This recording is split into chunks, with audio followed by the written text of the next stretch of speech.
Oh, yeah, ladies and gentlemen, YouTube didn't want us to go live today, man. They was trying to hate on your boy, but we made it. Sometimes I hate this platform. What's up, everybody? We just got one more day to hear this song, and then we get Brad Holmes in front of the media tomorrow.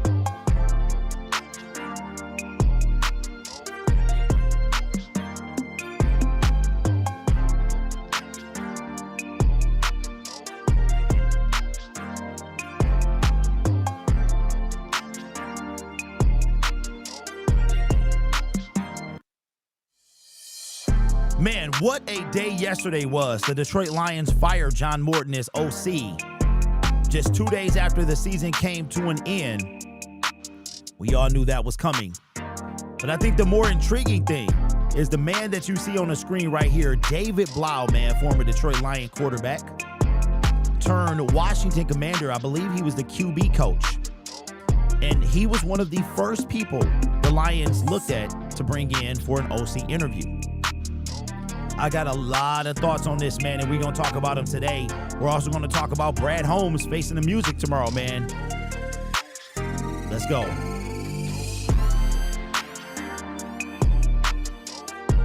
But I hope everybody had a great morning so far and you're having a great start to the year. Whatever new things you want to do this year, man, I hope you stick to them. Myself, I'm about to get back on Factor, man, real soon, right after the Super Bowl. You know how we do it, man. Every year we about to do something. This year gonna be different, right? So the main thing I want to discuss is the hiring of the new offensive coordinator and how, to me, it is going to be a make or break year for Dan Campbell. We've been talking a lot about Brad Holmes and what he needs to do. Dan Campbell cannot mess this up.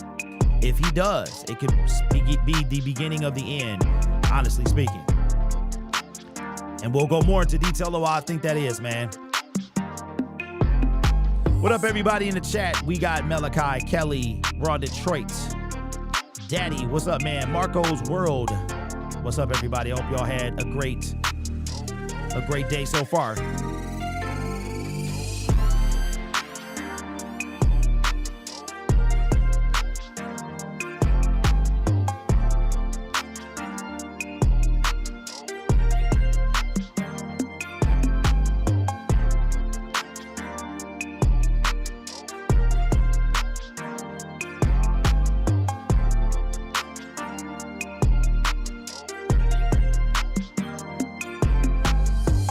I'm not doing as much talking today, man. My throat is not the same. Been coughing a lot. You know what I'm saying? Maybe the Lions got me feeling some type of way. I'm not sure. But we here anyway, man. Tomorrow we'll be live on Lion Syndicate to do the live reaction, man, to Brad Holmes and his presser. You know what I would love to do also? I missed yesterday's show. I apologize for that because today would be a real good day to bring in the presser from Brad Holmes, man. It really would. If we got time, maybe we'll do that as well.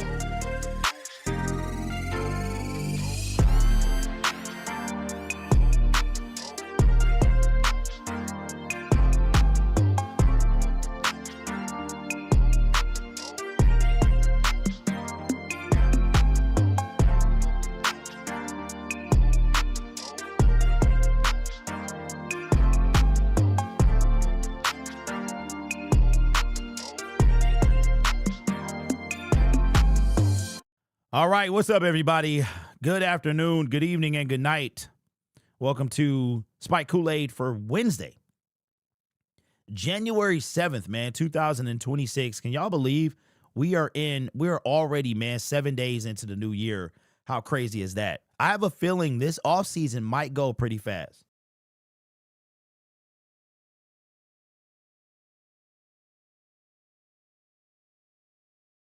Yeah.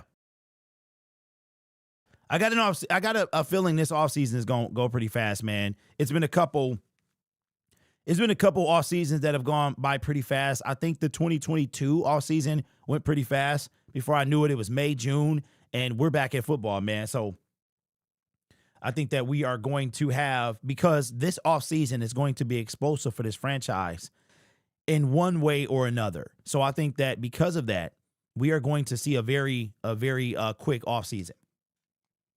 So shout out to everybody in the chat.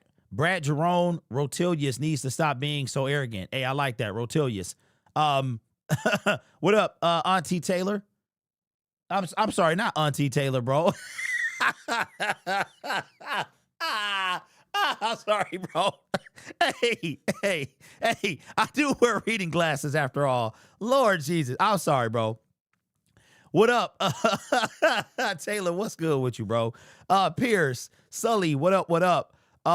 Says, do you think Brad wants a yes man and wants his hands all over play calls? You mean Dan? Oh man, what up, Camille? Jay, what's up? Nobody cares.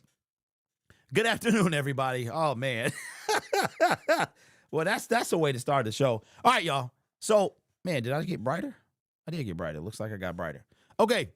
All right. So we got to talk about this, man, because I think that there is a lot of confusion as to the hiring of David Blough and what it can mean for this franchise. And sometimes I wonder, oh, I pushed the wrong button. My bad, y'all. I'm all off today. Sometimes I wonder, like, what does this fan base wants? What do you want as a fan base? Do you really want to win? Do you understand how this thing works? Like, I get caught, all type of things on Twitter, and my fandom is in question. But I think I might be a little more invested than like the average fan, right? And I think that everybody who watches this show and can watch and talk about football all year round, you have to be a special type of fan. And I think that we are a higher level of fan than, let's say, the average person. But David Blough, this is kind of a big deal. Like, let's not get it twisted. And we'll get right into it, man. We'll get right into it. The Detroit Lions have started their offensive coordinator search. And the only name that has been connected to the Lions as far as an OC in real time from the organization is David Blough.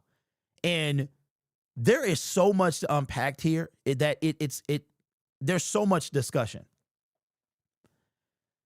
So David Blough, former Detroit Lion. If you don't know the history of David Blough, I remember it like it was yesterday. He was a 7th round pick, and he was drafted by the Cleveland Browns. So we still have Matt Patricia at this time. And David Blough completely rips up the Detroit Lions in a preseason game. It was like the last preseason game of that season. And the Detroit Lions, within a few days, they trade for David Blough. So he goes after beating us in that preseason game, he becomes a Detroit Lion. And that was during the Matt Patricia days. Matt Patricia was then fired. David Blough was actually kind of a holdover. He was like off the team, on the team. He was like that type of go-around, practice squad, and then wind up being released a few years ago. And remember in 2022, when the Lions were on Hard Knocks, his story about his wife was followed. And then he really wasn't on the team after that, maybe a little bit longer, but then he wind up going straight into coaching. And I think at the beginning of 2024 or something like that, he goes into coaching with the Washington Commanders. Now, it caught me by surprise that he gave up, not gave up, but was done with his football career in that standpoint. I don't know if he wanted to support his wife and her career. I know she runs track and stuff like that, and it was a big deal. So now, fast forward. The Detroit Lions lose Ben Johnson to the Chicago Bears. We knew at one point in time he was going to be gone. Ben Johnson has been on the radar since the very first year he took over play calling. In 2023, it was the Carolina Panthers. In 2024, it was the Washington Commanders. And in 2025, he finally took the job with the Bears, which is the job I think he wanted all along, which is why he turned down those other two jobs. So here comes now David Blough. If you haven't heard, David Blough has been will be, I'm sure it's probably too early, but he's on the verge of being interviewed for the offensive coordinator position, not the quarterback position, not a different position, the OC position. This is a big deal. Either way it goes, the next hire that Dan Campbell makes is a big deal. He cannot afford to get this wrong. I have been on Brad's neck for the past few years because Brad cannot afford to get this wrong. Neither can Dan. Brad has his offseason work to do. Dan has his. One of the things that Dan needs to do is decide if he's calling plays or if he's going to get a play caller. Dan cannot make this up. So how does this tie back to David Blough? David Blough has no experience as a offensive coordinator, okay? Now, the pushback I get from Detroit Lions fans who are not invested all year round is, well, Ben Johnson didn't call plays either. And the thing that I don't understand is this, and it blows my mind. What is the difference between, if you had to pick one, I'll tell you mine. If you had to pick one, what's the difference between when Ben Johnson was given play calling duties to when the new offensive coordinator would be giving play calling duties? What's the difference to you? There's several differences, but the main one that steps out to me is that when Ben Johnson took over, it was year 2. We were still in a rebuild. You could afford to have a rookie, novice, wet behind the ears project offensive coordinator. Keep in mind that Dan Campbell was coming off his first hire as OC with Anthony Lynn, and that was a bona fide disaster. Now we are in year 6, ladies and gentlemen. So when Ben Johnson was promoted to offensive coordinator, it was in year 2 of a rebuild. This is before the fellas got extended. Now you're talking about David Blough or some other novice as far as OC play calling in what I deem to be the most critical year for this regime. Both Brad Holmes and Dan Campbell. To me, Brad is under much more scrutiny than Dan Campbell. However, if Dan Campbell whiffs on the OC now, as much as I love DC, you're going to have to group him in to a very similar status as Brad Holmes. Why do I say that? You have missed on all your hires. Right now, Dan is 1 and 2. And if you really want to get down to it, he promoted Ben Johnson, but Ben Johnson was a holdover from Matt Patricia. So what has Dan Campbell really done, right? And I'm not extremely critical of Dan Campbell. I give him his, I push back when need be. You don't always have to go for it. Take the points. You can do a little more running of the football as well. And you have to ace this OC hire, because if you whiff, you don't have time to get it right. And that's what I don't think the regular Joe Blow fans don't understand, because I am seeing people that are not concerned about this in one bit. And I'm saying to myself, okay, do I have any control over it? Absolutely not. They have no idea who I am, who we are. We have no control over what the team does. I don't even know if I want control, really, because that seems like a really stressful job. They can have that. They qualify to do it. They get paid to do it. I'm fine right where I'm at. However, David Blough, this is not an experiment time. Dan Campbell does not have time to experiment. He has to knock it out the park. Brad Holmes has to knock it out the park, because what I don't know if the average fan realizes is that this team has 2 years left. This regime has 2 years left. That's it. Unless Sheila comes out and extends both gentlemen, then that's all they have. So if you were in a position that you needed to get this done, if you needed to bat 100 or you need to pass, right? Are you going to not study? Are you going to try to take the easy road? And I'm not saying hiring David Blough is the easy road. What I'm saying is you don't have time to mess around. Now, if Sheila comes out and says, I like David Blough, I loved him when he was here, I trust you, Dan, because this is Dan's decision. I trust you, Dan. I trust you, Brad. I'm going to give you guys 2 more years. So now, as a matter of fact, let's just make it even. You guys got 2 years left. I believe in this regime so much, I'll extend both of you 3 more years. You have 5 years left. Now, if that happens, I'm not going to change the way I feel, because I don't know if this if this is a good thing. But I know that everybody deserves an opportunity. I know that Ben Johnson, nobody cared who he was till he put on the mask. I know nobody cared who Ben Johnson was until he became our OC. So I'm not opposed to David Blough being this brilliant mind and this offensive, and he was here and he was doing all these things. And I'm saying to myself, what Lions games were you watching? David Blough, as far as I know, was never on our staff. So he had input, and he was here when Ben Johnson was here. And all these Lions fans that's trying to find some type of good out of this interview. And I'm saying to myself, it's good that you're trying to find good, but at the same time, Dan Campbell has to realize that he cannot gamble with this. If he does, then he is going to be right under Brad Holmes. And I'm going to tell you why even more so. So Dan Campbell already gets all the criticism in the world. He's not really this good of a coach. It was Ben Johnson. It was all of this stuff, right? You have not succeeded on hiring your offensive coordinator. Do you understand that? Have the people, have that sunken into the people? The two guys that you hire directly, right? Johnny Morton, Anthony Lynn, both catastrophic failures. Both were removed from their duties mid-season. The one success you have is an internal hire that was already there.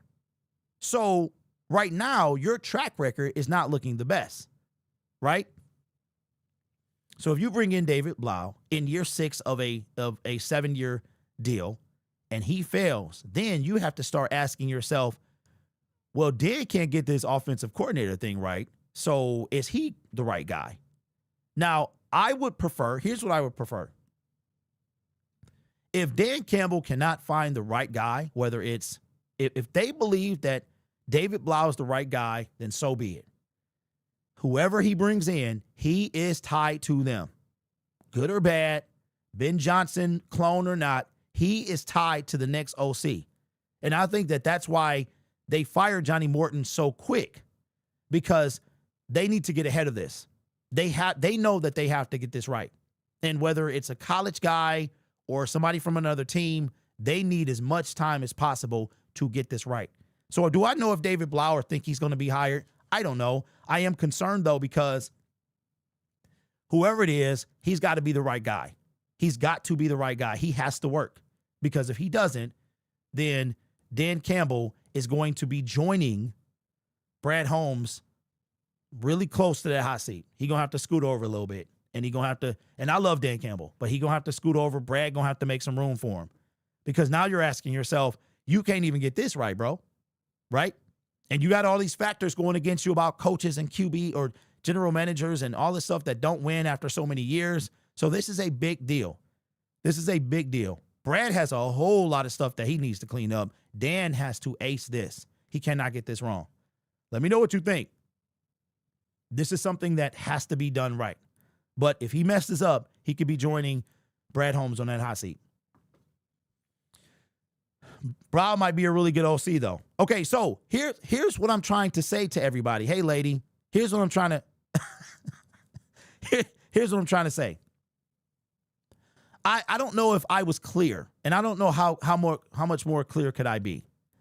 Let me ask you guys this. If you knew something had to work, would you take a risk, or would you go with a certified person that could do something? Right now, let me be clear. Anything Dan does can fail. But I would like to see, you know what I would like to see? If Dan does not believe in any of these guys, that he continues calling plays. You know why? Because if I'm going to go out, I want it to be something I did. If I can't find a guy that I really like to be OC, then I'm going to go out calling my own plays. I am the captain, right? If I go out, at least I call my own plays. What did Dan Campbell say during his season-ending presser? At least you don't have to worry about a guy getting poached away. Do I think that's going to stop Dan Campbell from hiring an outside guy, somebody that they know could be gone in 2 or 3 years? No, I don't believe that. I don't believe that at all. Well, you don't want him poached every 2 years. He know how the game go. He know that's exactly what happens. So I don't think that's going to, he wants some type of, Ben Johnson was not hot until he became our OC. Nobody was thinking about Nobody cared about Ben Johnson. No, but after that first year, it was like, oh, he's the best. So I don't know if I'm getting through to y'all. That Dan Campbell, David Blough, Brian Dable, Cliff Kingsbury, whoever and whomever, he cannot mess this up. Even if he keeps calling plays, he cannot mess this up. Because if he does, going into year 7, we're going to have a lot of questions. Yeah, Dable has the experience you want in an offensive coordinator. Mello says might be why. I think Dan realistically wants Stefanski, Gannon, or Dable. I wanted Zach Taylor to be fired and brought in as OC. The Bengals are idiots, bro. So here's what I'm saying, Jay.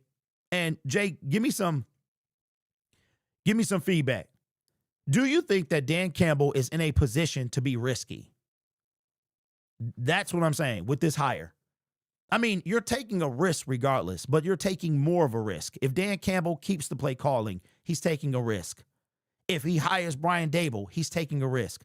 Whatever. The point that I'm trying to make is that he cannot mess this up. Blough, got to be the right guy.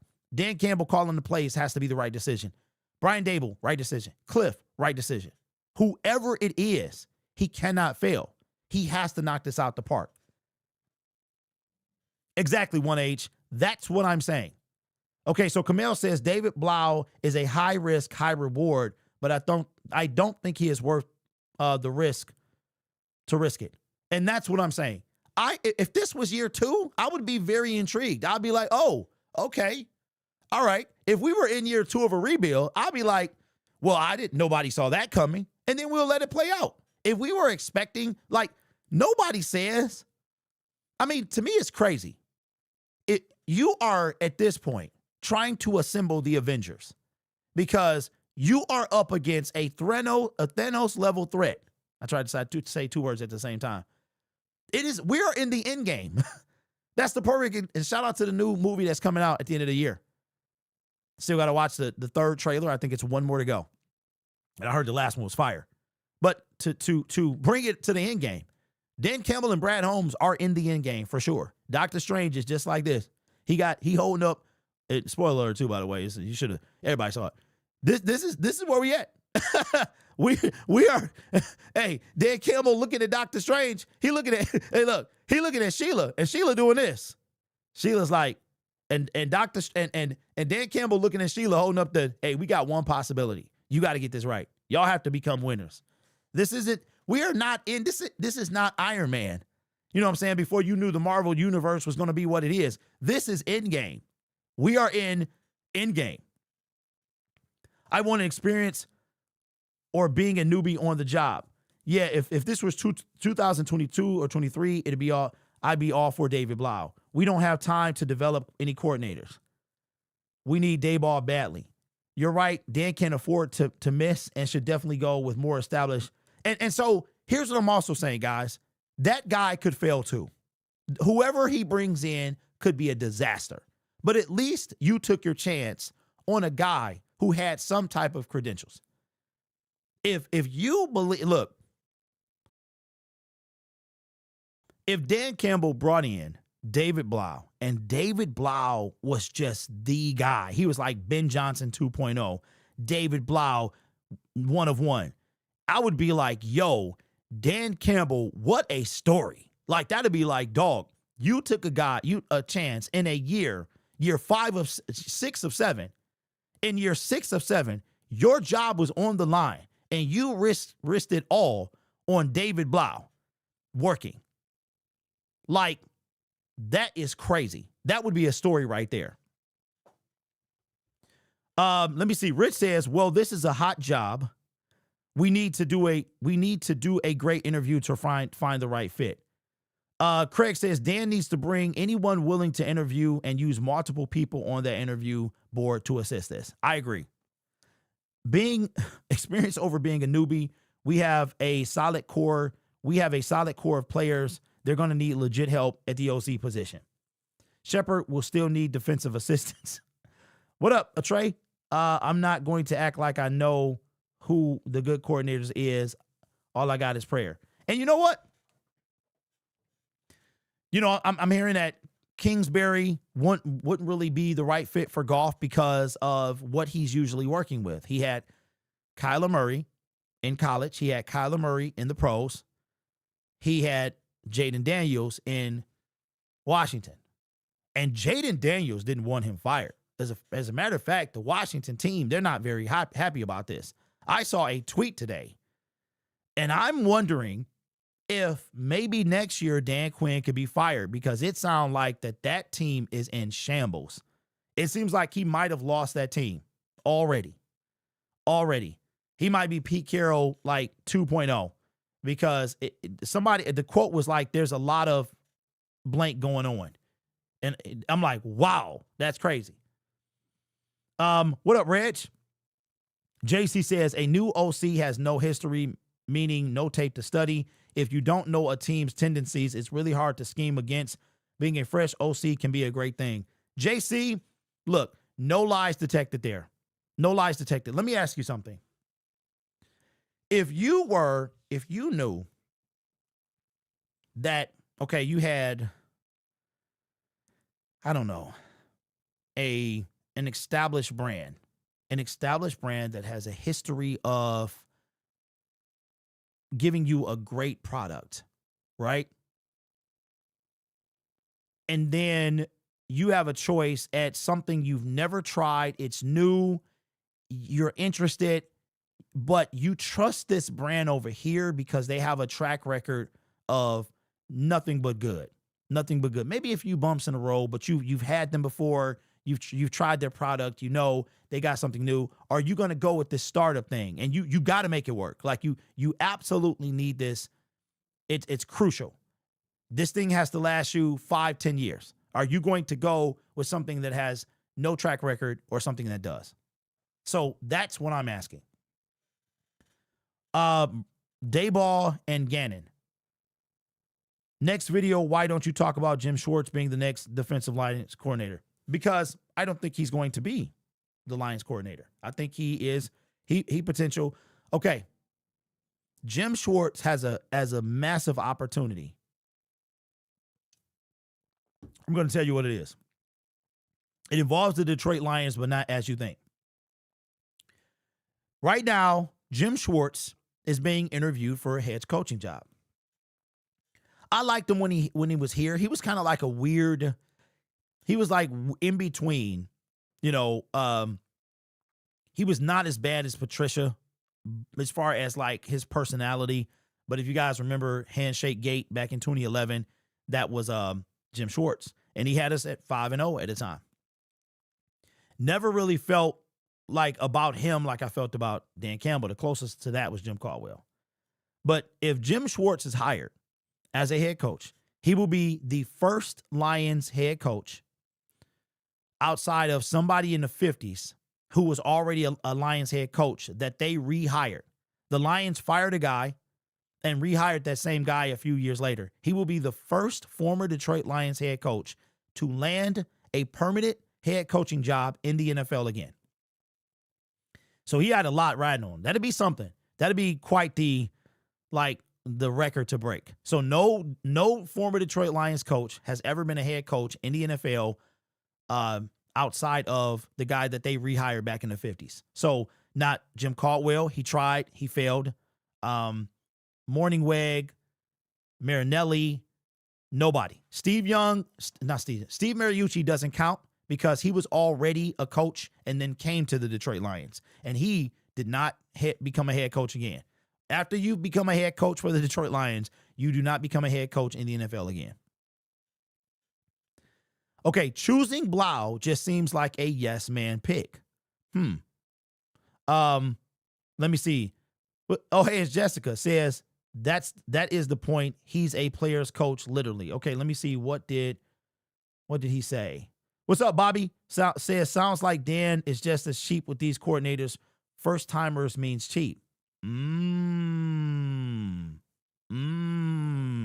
never thought about that. What's up, Rich? Says, yes, you're right, Derek. Check the play caller, adjust to golf and team's strength positions. Would David be the worst option? I mean, he's a new guy, familiar with Detroit playbook, familiar with modern play styles, also was a QB to a similar to Goff. Jessica, no, he wouldn't be. We don't, and that's the problem. We don't know what he was in, what he would be. And in a year that Dan Campbell needs to be successful, then that you got to make the right choice. And I'm not saying that David Blough is not the right choice. I'm saying that it's very risky in a year. Now, again, like I said a few minutes ago, if Sheila was to come out today and say, I believe in Brad and Dan, and I'm going to give them a 3-year deal, and they're going to have 5 years total. I believe in both of these guys, and they have a clear picture of what. If she comes out and she does that, then hire David Blough. If David Blough is the guy, hire him, because that means you have time. If she doesn't do that, that means you don't. So if you, whoever you hire, Dable, Gannon, whoever it is, Blough, there's a lot riding on this hire. You cannot mess this up. That's all I'm saying. I saw shake gate in real time. I was like, what? Yeah, that mess was funny. Problem is, what options do we actually have?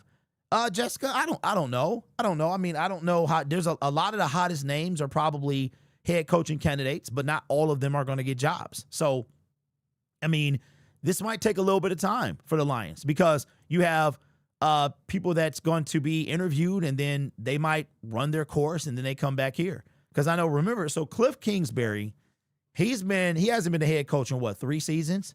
So he got fired from the Cardinals. He took a year off. And I mean, the Cardinals, they burned him, man, because he had to take a year off. So then he comes back to the Washington Commanders. And when we were playing them, I was like, yo, I wonder if he's going to get a job soon.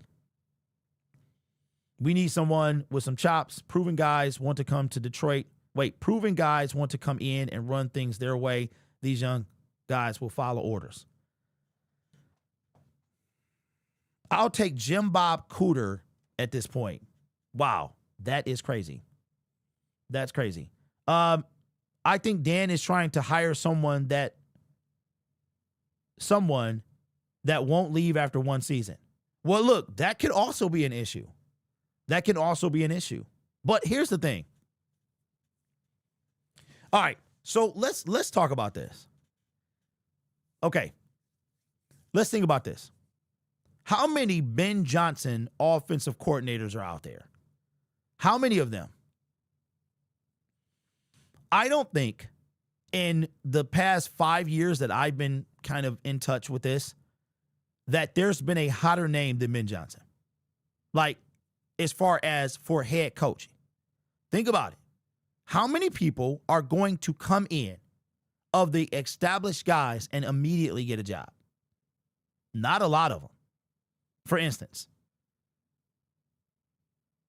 Brian Dable, you just got fired from the Giants. You're not going to be a head coach. Well, okay. If you don't get a head coach this cycle, I don't think you're going to get a head coach next cycle. If I was a coordinator who was a head coach, I would come to my new team and I would really, because think about this. As much as I can't stand Ben Johnson, is Brian Flores available? I believe he is. If as much as I can't stand Ben Johnson, think about what Ben Johnson did, okay? And I will give him credit for this. Ben Johnson, he went to Carolina. He left Carolina. They was mad at him. They was like, we can't stand this person. He left Carolina. They was salty. Wasn't ready. Sheila also threw him the bag. Gave him a nice little raise, right? So what did that tell you? Ben Johnson was very picky about where he went. Everything was a strategy. No, I'm not ready. I'll go back to Detroit. Now, what happens after that? Goes to Washington. NFC Championship game year is over. He goes to Washington. This is before they drafted Jaden Daniels.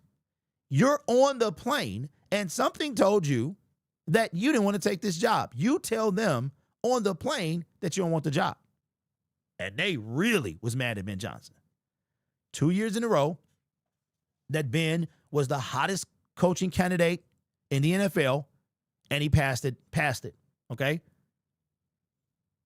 Now what happens? Chicago Bears become available, you jump on that job. That's the job you always wanted. In my opinion, Ben Johnson was waiting for that job. His sticking around, in my opinion, had zero to do with the Detroit Lions. It had everything to do with where he wanted to go. He did not want to go to Carolina. He did not want to go to Washington. He wanted to stay in the North and go to the Bears, which is another reason I can't stand him. He chose his location because what did he say? It was something that he said. The coaching shelf life is 3 seasons. The coaching shelf life is 3 seasons. Kevin Stefanski got fired after 6 seasons. I think only 1 or 2 of them were winning seasons. He won Coach of the Year twice, and he's fired. He is fired. So, to the people that want to, that if Dan is worried about Brian Daboll, or look at another great example, Mike Vrabel. Mike Vrabel. Tennessee should have never let him go. They should never let him go. The minute they did, they got the first pick in the draft. I think Daboll took a year off too. If these former head coaches who become coordinators, if they really want a second chance, because here's what you don't get in the NFL. You don't get second and third chances very often. Raheem Morris, I mean, you're going to have to be is there any coach? Does anybody know this off the top of their head? Is there any coach that has been hired a third time in the NFL as a head coach with 3 different teams? We've had a couple of guys with 2 times. How many more chances is Raheem Morris going to get at a head coaching job? How many more chances is, this guy or that guy? So if I'm Brian Daboll or even Cliff Kingsbury, look at what you do. What you do is you build your resume, because if you are a head coach and you get fired, that means that something wasn't right? Something wasn't right. So a team, in my opinion, is not going to be super eager unless like if Sean McVay was fired, they'd be like, what were the Rams doing? He's an immediate head coach somewhere. You might even fire your head coach to bring in Kyler Murray. Oh, by the way, I kind of think, because what didn't Kingsbury draft Josh Rosen and then immediately drafted Kyler Murray? So maybe Kyler getting him fired was, I don't know, maybe that was kind of like what goes around comes around. So if you're a former coach turned coordinator, defensive or offensive, wouldn't you want to build yourself back up? Wouldn't you want to build your resume back up unless you are just out of the blue, what the heck was this team thinking? Why would they fire this guy, right? So I think Jim Harbaugh, I think somebody is really going to want him. I really do. Ravens needed a change, but I think somebody's going to want him. Hey, D-Mac. One guy, Wade Phillips, Broncos, Bills. Broncos, Cowboys, Bills. Thank you, Jessica. And that is a name that I would not have thought about, but it makes sense. Wow. Thank you so much. Okay. So only one guy has gotten 3 chances to be a head coach. And none of them were former Detroit Lions. Trey says, I think Morton was hired prematurely. His play calling dropped. His play calling dropped 52 on the Bears. What did Shep do to keep his job? Nothing.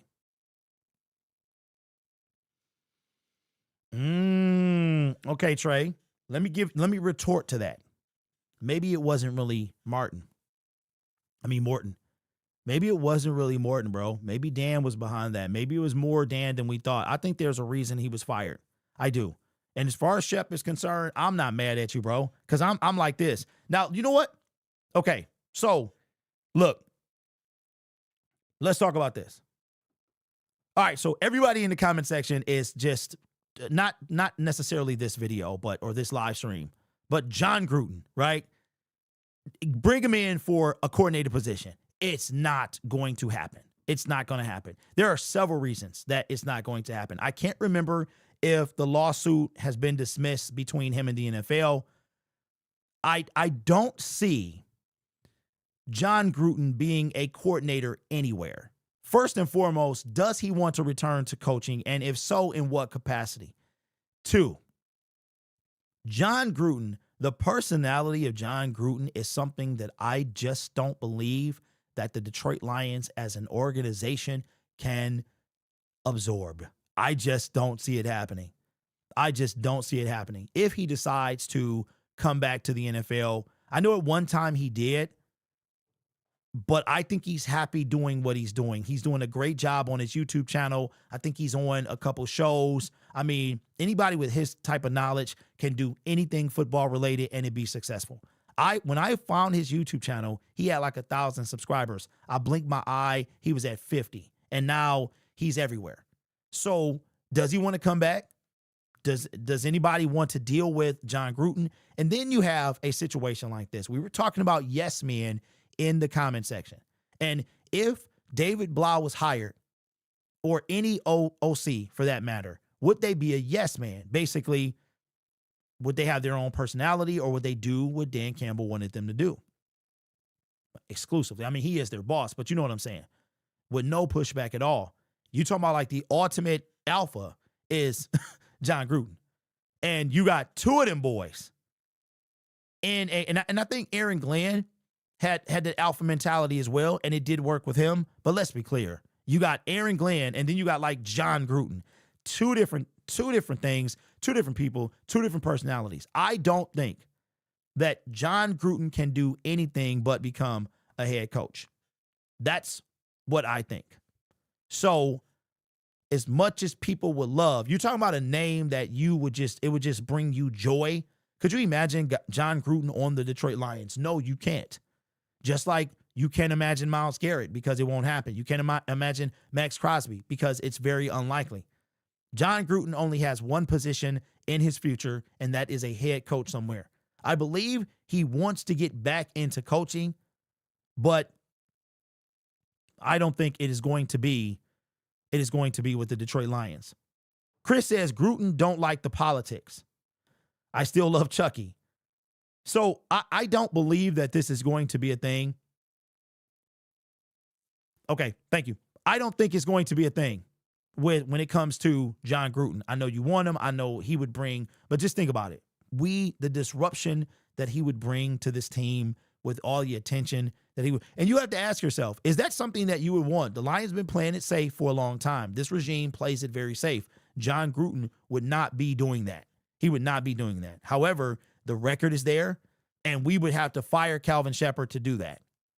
But I will say this, just like with the OC, Dan Campbell, I'm at the point now where Shepard, I have to consider, do we make a change with Calvin Shepard? Simply because you also are running out of time with the DC, okay? You have 2 years left right now. And again, if Sheila comes out and she extends Brad Holmes, Dan Campbell, one or the other, both of them, then this is a different conversation. Because if by virtue of the bosses getting extensions, you would assume that the coaches get extensions as well, right? You get more opportunity. Maybe Calvin Shepard gets another year. You gave Aaron Glenn 4 seasons, and we never had a top 10 defense. I think you can give Calvin Shepard a little bit more time. However, if somebody with a proven track record comes, you might have to bounce Shepard. That's just, for instance, here's a question I have for you guys. If Brian Flores was available and wanted to come here, would you take him? That's another guy that has something going on with the NFL, or had at one point. If Brian Flores was available right now, would you show Calvin Shepard the door? Or would you stick with Shepard? Okay? That's a question that you have to say. Drip says yes. Braylon says in a heartbeat. Comedy says yes. If you can upgrade, you upgrade, period. And that's the point. That's where I think the Detroit Lions not only are as a regime, but also have to be. Because again, you don't have a lot of time. You have more time has passed than you have left. Think about that. And right now, I'm speaking nothing but facts. The Lions have 2 years remaining on their contract. The Brad Holmes and Dan Campbell, we are in ace it territory where you have to ace everything you do. Now, I think Brad is under more scrutiny because of some decisions that he's made, and as the GM, he gets all the slack. You don't hear nobody talking about Dan Campbell. Nobody's blaming Brad Holmes for Dan Campbell going forward on 4th down, right? But this is a critical juncture. Is John Gruden the guy? I don't know. Okay, if Raheem Morris wanted to come to Detroit, would you fire Kelvin Shepard? Let me see. Fire Shep. Look what Saleh did with third string D lineman. I mean, but that's Robert Saleh. That's who he was. He was also available. He was available, bro. But I mean, he got fired mid-season. We weren't going to fire Aaron Glenn. We were winning games. That was a long shot to begin with. But, you know, there was a time that he was available. Sully says yes. Patty Grimes says yes. I would do it yesterday, says Mister. Yes, I saw it. But, so John Gruden, it's great to wish. It's great. John Gruden will be nothing but a head coach. I mean, there is a potential that he slides in as a DC, and he's like, I'm just going to wait. You know, he looks like Chucky from Child's Play, so I'm just going to wait. Hi, I'm Chucky. Want to play? Hi, I'm Chucky. You want to keep your job? Because you know any head coach that hires John Gruden, even if Gruden come out and say, I don't want nothing. Look, I'm good. I'm good as a DC. That head coach is probably going to be terrified. Real talk. So let me know what you think down in the comments below. Would you take John? Do you think John Gruden is going to be a defensive coordinator? Would you take him in Detroit? Or if Flores or Morris wanted to come to Detroit, would you move on from Kelvin Shepard? Yes, Camille, I saw it, and I'm gonna read it now. Thank you, sir. I was in a segment, and if the super chat doesn't go with the segment, so I had to quickly glance at it and see if it went with the segment, because it would mess me up and throw the whole thing off. Camille with the super chat says, a thing that scares me about the proven guys is they are all old. Notice how the best OCs are all young studs. The old guys are falling behind and can't evolve the sport. Man, that said Dable for OC. Okay, so even with everything you just said, bro, so you still saying that Dable for OC. So do you believe that? So even with him, you think that he might be behind the eight ball, like like our parents using Zelle. My mama does not use Zelle. She don't use Zelle at all. Mom, you know you can use Zelle. You can so check this out. To get me money, if she wants to send me money, okay, so she can just send me money, but she won't use Zelle. But for me to send her money, I have to send money to my sister, and my sister sends it to her, because for some, like, you can approve the people that send you something. I don't know, but she didn't know when she set it up that you could do that. And you know, like, change for our parents is super. It's like something they can't do. I want Flores right now. Old dog, no new tricks. You must adapt. That's why our O-line look like a bad. That's why our O looks so bad. Teams learn. The reason we didn't bring in Saleh as head coach was because he had a bad interview with us. He and the front office weren't on the same page, and they had a disagreement or something. Look it up. Okay, so check it out. Fresh and Fly. I thought I knew that, bro, because I was making content on another channel when Matt Patricia was fired. And I'm like, yo, I could have sworn that we brought in him for an interview. I feel like, did we also bring in Vrabel as well? This is after Patricia was fired. I don't remember. Or we requested an interview, but he said no. I know somebody said no or something like that. But I thought I did. But look, I mean, I don't know. Tomorrow we finally hear from Matthias. Absolutely. I cannot wait. Tyrone, what's up, man? Raheem Morris would not be my first choice as DC, but I'll take him over Shep. Okay, Fresh, well, who would you take? Put in the comment section, who would you want to be your first choice? And let's make it realistic. Ricky says, Blough will still have Dan. The offense will be good no matter who the OC is. We just need to be a creative mind. Morton was not that. On top of that, we need an OC who will be calm when Dan wants to YOLO. Okay, so in that case, hire me. I can be creative. We brought in Matt Eberflus. What, to head coach? I take Atlanta former DC. Jeff who? Oh, so Tyrone. Bro, how do I feel about Blough? Check out the Lion Syndicate video from yesterday. If you, after the show, rewind the show, it's literally what we've been talking about for the last 50 minutes, like real talk. So I'm not trying to be mean anyway, but we talked about it extensively. So you can just, right now, I am a little concerned because the next OC has to work. So the question that I have in a nutshell is, if you hire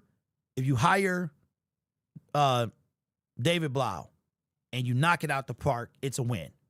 If you hire him and he fails, it's your job. That's what I think. I think that the risk is too great. It's too, unless Dan Campbell goes out, he's willing to go down with the ship. He's willing to go down with the ship because when you look at, like I said, when you look at, I am not, Dan Campbell is not beyond my criticism. He's not. I think that he's earned less of it than Brad Holmes. But if you mess this up again, then now you're going to have to get more criticized because you look at the offensive hires, the guys that he's brought in. He went and got Anthony Lynn as part of his staff. That was a disaster. The two guys that he brought in from the outside were disasters. And the one guy that he elevated wasn't even part of his staff. He inherited that staff. So that is cause for concern to me because right now, Dan Campbell does not have the best track record bringing in offensive coordinators. He doesn't. So that's what I have with him. Jessica says we will find out who our new OC is between the 22nd and 27th of the month. Okay, Jessica, why do you say that? Why do you say those dates? Dan proved he could keep the offense relevant. The defense just needs to have massive upgrades in talent. Okay, Ricky. If that's the case, okay, so let's talk about this then. Why did John Morton get fired? Why did he get fired? Players and coaches go hand in hand. Do any DCs want to work with what we have? Okay, Jay, that's a great question. And I'm going to say yes. I'm going to say yes because I think that we have a great springboard to success, but we got to do more. You know what I'm saying? And you said, of course they want to work because even the defensive coordinator is going to take a little bit of a hit because of our offense and because of what our team has been in the last 3 years. So you'll be willing to say, you know what, we might not be the Seattle Seahawks defense, but I can work with these guys because 1, I know we can win games. 2, look at that offense. 3, who can we get? So I think DCs would love to come to Detroit. Now, before Matt Patricia was fired, absolutely not. No. And year 1 of Dan Campbell and Brad Holmes, no. Detroit became a destination in 2023. The way that we finished the season, that's all. Everybody talked about us.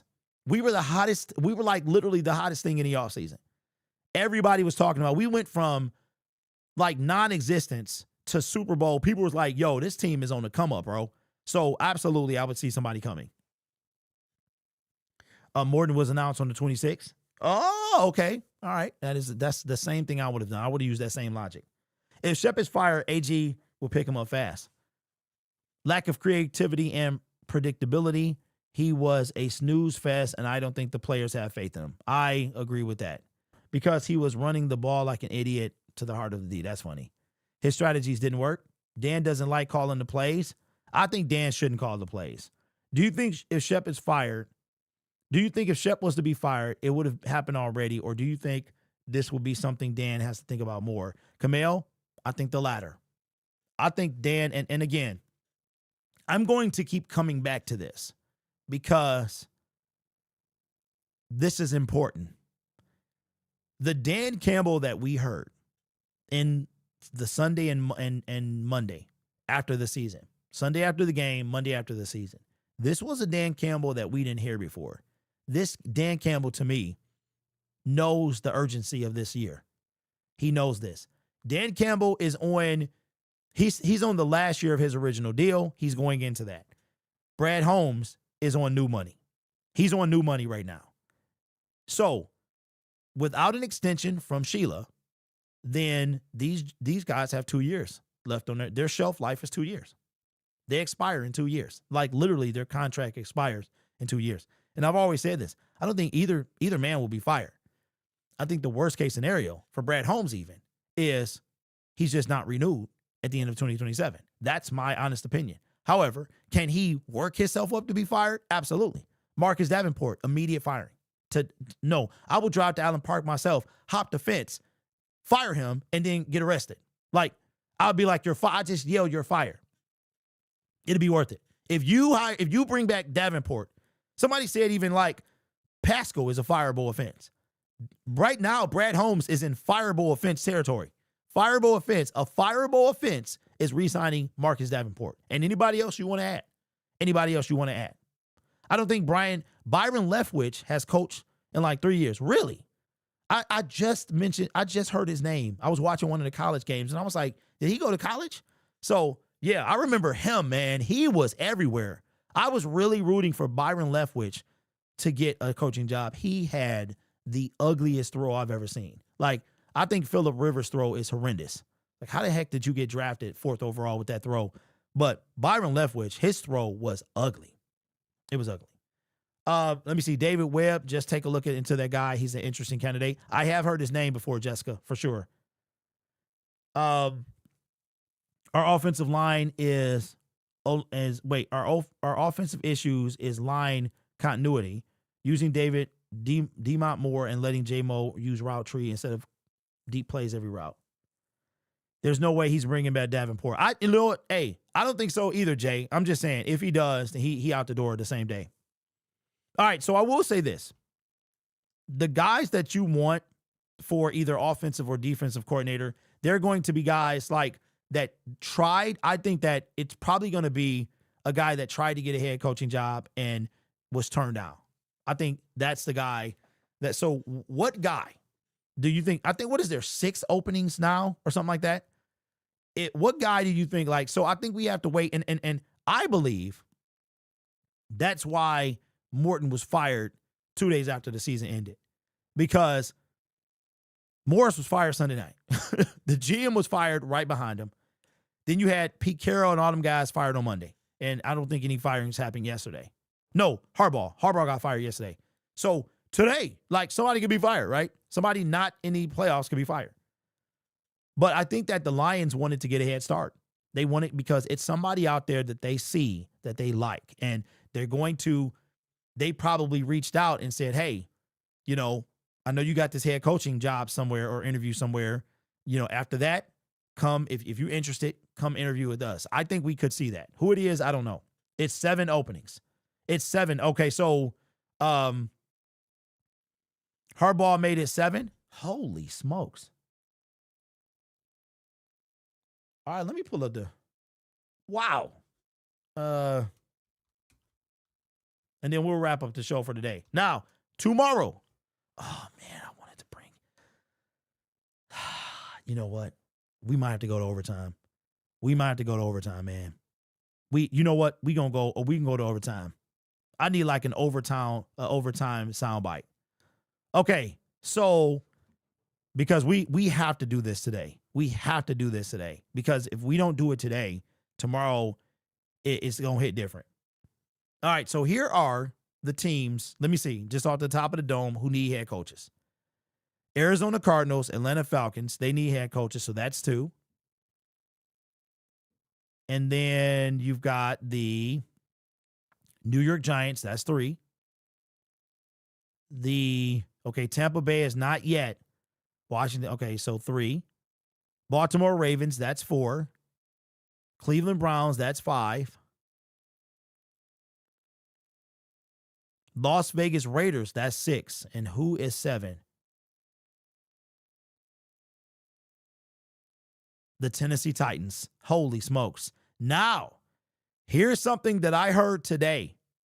A lot of you guys were talking about an OC, and I still hear his name. He currently is still employed. This guy right here. I saw today that Mike McDaniel can still be McDonald, whoever. he can still be fired. He can still be fired. I thought he was safe. He could actually still be fired. If the general manager decides to fire him, he will be fired. And I think that McDaniel, what would you do? What would you do if you were the general manager of the Miami Dolphins? What would you do? Would you keep him or would you fire him and start fresh? I think that I would probably let him go, meaning continue to coach. I'm going to tell you why. Unless the perfect guy was out there. If you knew a guy could come in right away, because you still got to deal with Tua. If you got Tua up out of there, then I would get, if you can't get rid of both of them, I keep them both. They both got to go to me at the same time. Here's why. It is a very real chance that the general manager will get a reprieve if he eventually have to fire McDaniel. We'll see the same thing that the Lions did with Jim Caldwell. And then once that general manager brings in his guy, now they're joined at the hip. So McDaniel is an intriguing. I don't know if he fits in Detroit. I just don't know. I don't know. Detroit doesn't seem like a circus town, and I think that with the Mike McDaniel that is in Miami, that's a circus. Like, he's a circus dude. You know what I'm saying? I don't know if we want the circus to come to town. I don't know. Now, he could leave all of that in Miami. He can come to Detroit and be like, who is this guy? This ain't, no. Who is this, the same coach that was in? So I don't know. Tomlin might be fired if Steelers lose. Now, Tomlin is crazy. That's another, see, there are some people, I don't think the Detroit Lions want a yes man, but you also, you talking about like personality, right? So could any of you guys imagine a Mike Tomlin presser in Detroit? Like, let's be real. Could you imagine a John Gruden presser? Could you imagine a Mike McDaniel presser in Detroit? You really can't. You really can't, man. Flores or Stefanski want to be interviewed. Rich, here they do? For what? OC here? Because I have not heard that. I'm not saying that you capping, but yo, is that a real thing?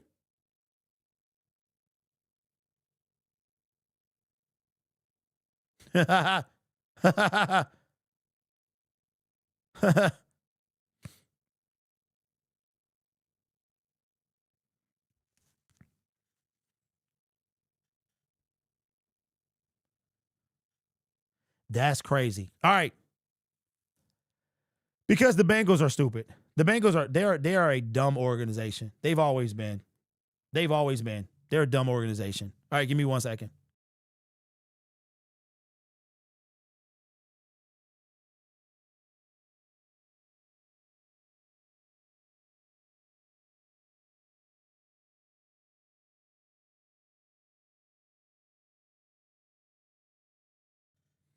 Okay. All right, so let's do this, because tomorrow this is going to hit different. And I brought it up on Monday. And again, I apologize. There was no show yesterday. So on Tuesday, I've got some things to do with my son. And it's hard to kind of, because sometimes this one thing can turn into multiple things. So I wanted to have a show yesterday, but then time got away from me. Then it was 5, then it was 6, and then the news about the hirings and stuff came in.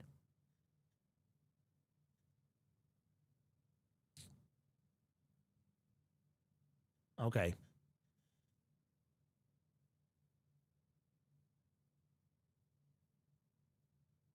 You know what, man?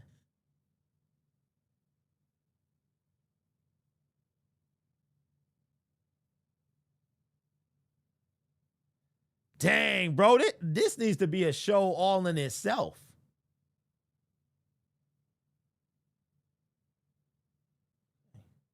All right, how long did he go?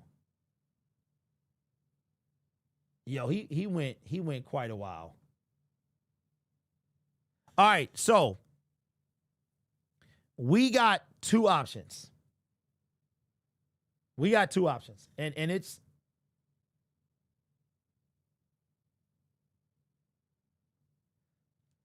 okay, no. I'm thinking of two different things. All right. Never mind. Okay, we won't do this whole thing.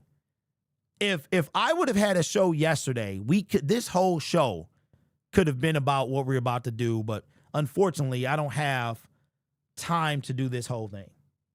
But if you have no idea what I'm talking about, on Monday, this is prior to of course the news coming out that John Morton was fired. Of course that happened on Tuesday. We were talking about reacting to a certain press conference. All right. Now, this thing, unfortunately, is much too long for the time that we have left.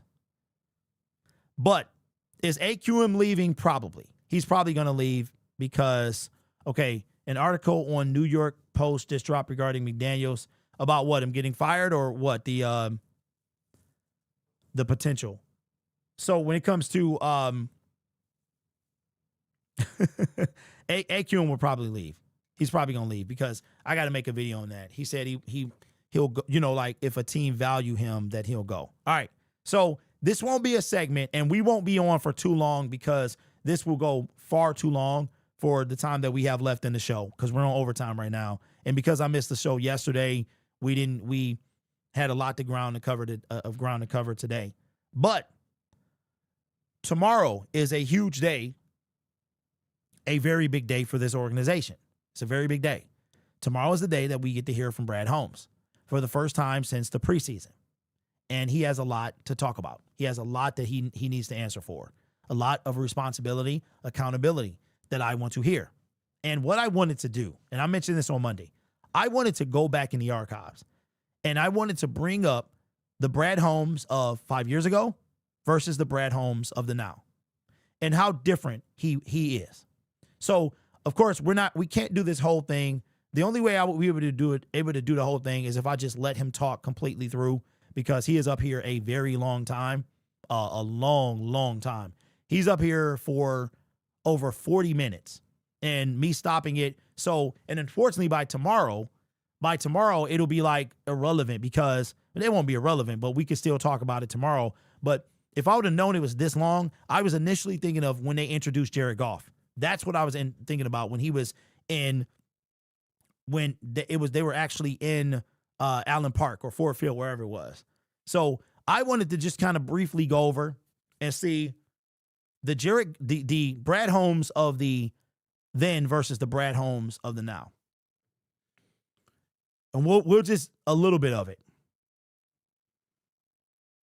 So here's Brad Holmes. Look how different he looked, man. Now, granted, in 2021, when he was hired, he had just turned 41. He had just turned 41 because he is a couple of months older than me. So he might, yeah. Because I turned 40 in 2019. So he was 41.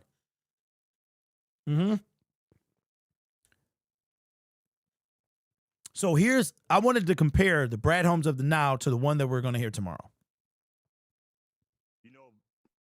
Before my second interview, I hadn't. And I am definitely sorry.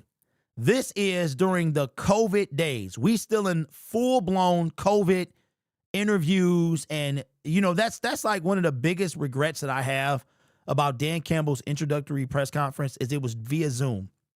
So when he says the kneecap line, it could have been that would have been so great in person, but it literally cuts out because the audio is so bad. And this audio is so bad, it's in mono. It's only in my left ear. So I wanted to hear you know what I'll do? I'm going to apologize for everybody who watches this. I'm going to put this in double speed, which means if you put me in double speed, it's going to be in I'm going to be in quadruple speed. He'll be in double. But I want to go over this entire thing. And unfortunately, it is 20 something. He's up here from right now until like the hour and 7 mark.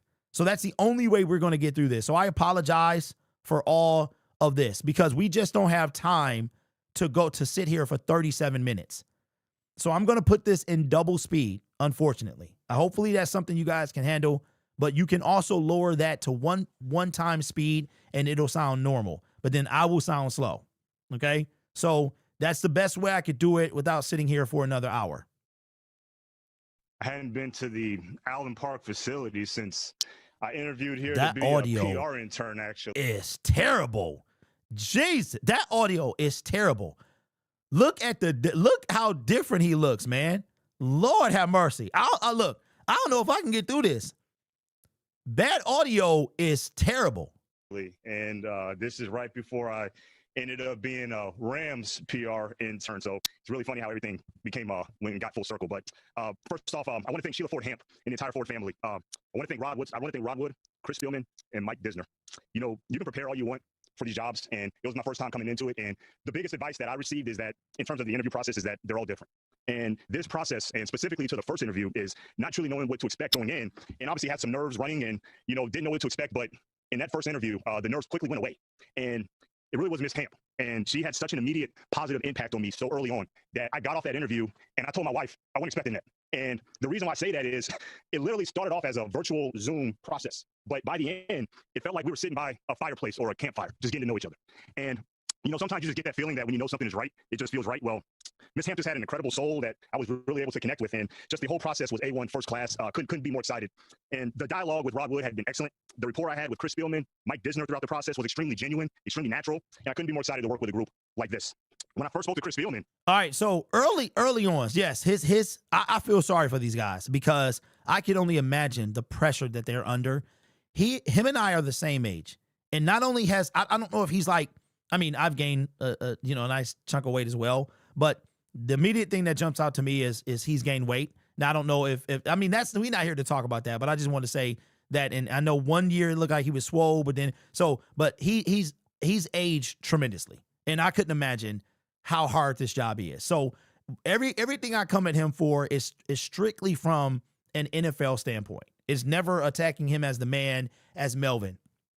I use his name, but this is all like, you know, this is what he got paid to do. This is what he signed up to do. So if he, you know, it's nothing personal, but at the same time, I'm saying right off the bat, I don't know, man. I see a more humble Brad Holmes.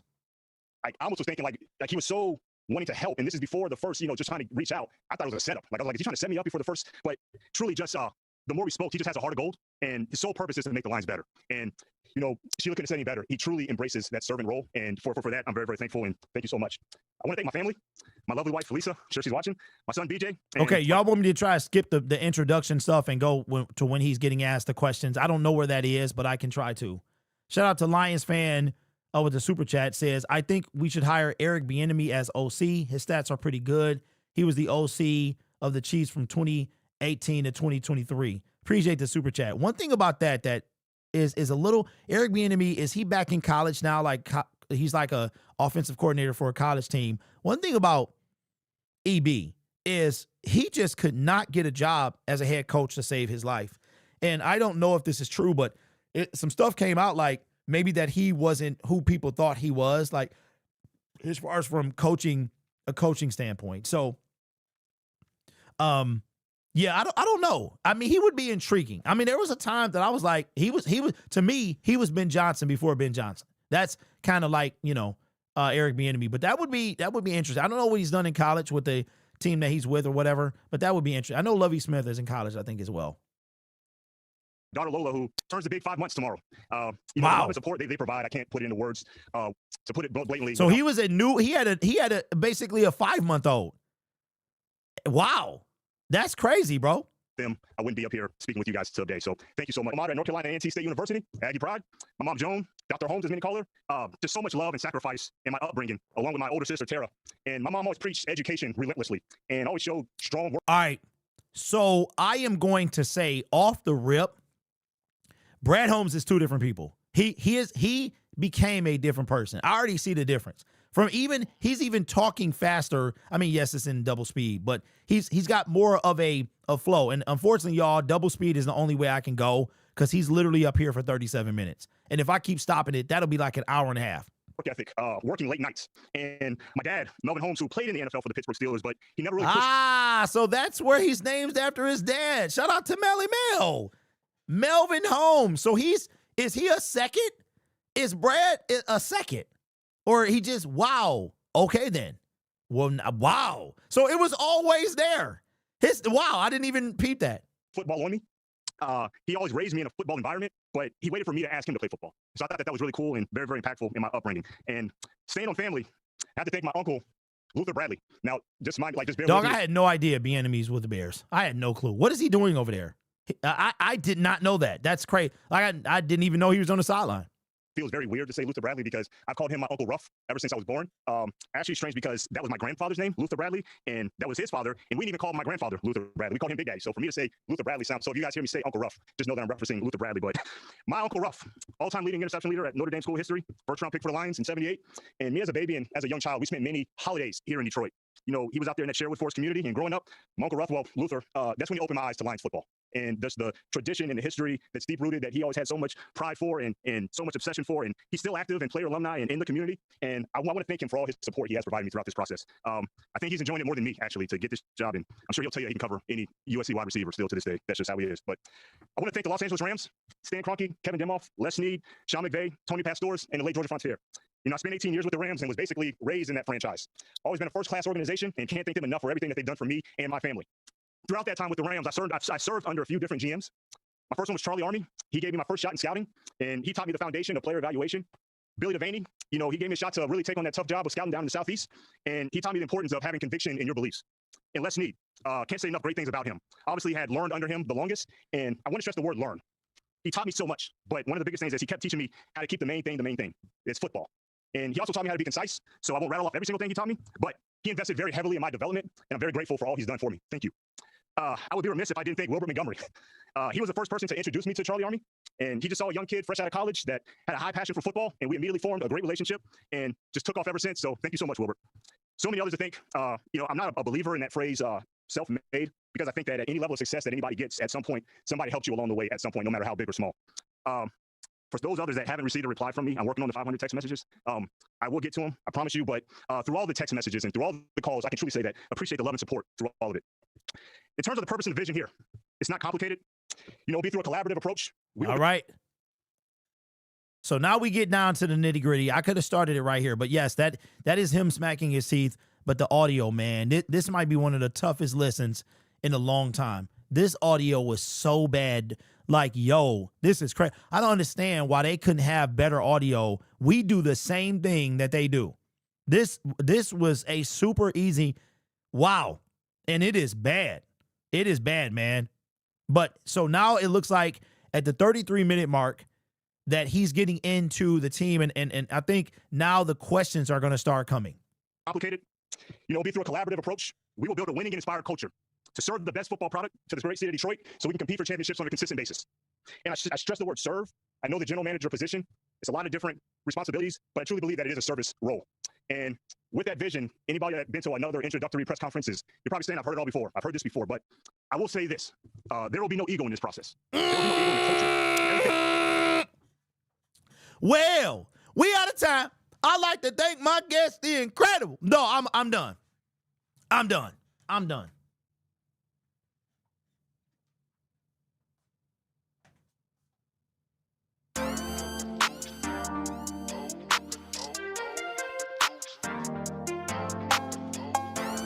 Ladies and gentlemen, thank you so much for rocking with me today. That's going to be the show. Brad Holmes, man, come on, dog. Come on, dog. That literally was the first thing he said. I'm going to go back a little bit. Dog, stop the cap. Stop the cap right now. Wow. All right, here we go. Detroit, so we can compete for championships on a consistent basis. And I stress the word serve. I know the general manager position. It's a lot of different responsibilities, but I truly believe that it is a service role. And with that vision, anybody that's been to another introductory press conferences, you're probably saying, I've heard it all before. I've heard this before, but I will say this. There will be no ego in this process. There will be no ego in the culture. Everything's about the team. Bottom line, everything is about the team. We will be extremely collaborative, very intentional. Everything is about the team. You had on a positional value villain hoodie. So you see, look, I said this, bro. That's when he became the villain. This became about proving people wrong about him being, with him being right. I'm telling you, wow, right off the jump. This is crazy. We're diligent in our process to truly earn it, and we'll be inspired in our process. We will be aggressively smart, and we will embrace rapid evolution. Through all of this, that's also cap. That is rapid. Okay, all right. Hey, this might be tougher than I thought. Focus on the main thing, and that's improving football and to serve a championship to the city of Detroit and this passionate fan base. One pride deserves that. Thank you so much, and without any further ado, I'll take any questions. All right, so now the questions begin. So he said, okay, all right, let's get into the questions. All right, Mike O'Hara, DetroitLions.com. Okay, Brad, I ran 5 blocks from Luther's old house before he moved to the suburbs.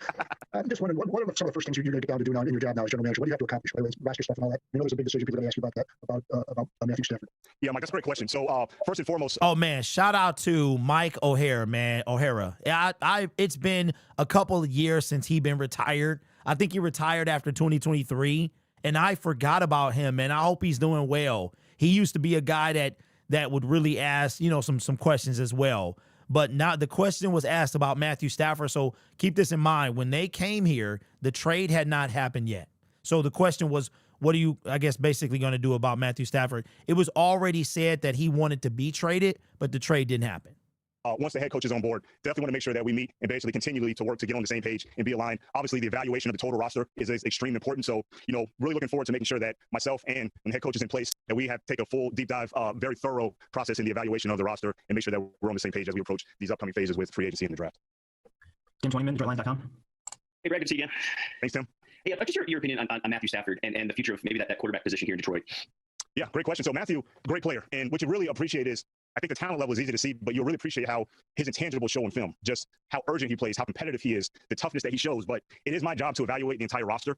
And through that process, I have not had any discussions with Matt or any players for that matter. So, I just want to be fair to the process and make sure that we evaluate that thoroughly. But, obviously, Matt, very good football player. And then just one quick follow-up, just your use of technology. I know we talked about it before, but just how you implement that, how important it is to you and why that's important in the process now. Yeah, so, Tim, I've always said that technology is truly an accelerator. And I think it's only important, it's very critical to utilize the technology as the accelerator that it truly is. And there's so many different avenues in so many different areas in scouting and personnel where the use and acceleration of technology can be utilized in a very critical way. And it can be even down to just making sure that everybody that's connected, that are even outside of the building, that are on the road, let's make sure that this technology is being utilized properly and efficiently and in the right way to make sure that that's all connected. It goes from the college side to the pro side, the use of analytics, the use of, the evaluation process, how you communicate. That's probably one of the biggest in terms of the use of technology. But definitely there's a lot of different avenues, a lot of different products out there. But something that the Rams utilize heavily that, showed me and opened my eyes to a lot of different things, and very much appreciative of that. And so those are some of the things that I would bring to the lines.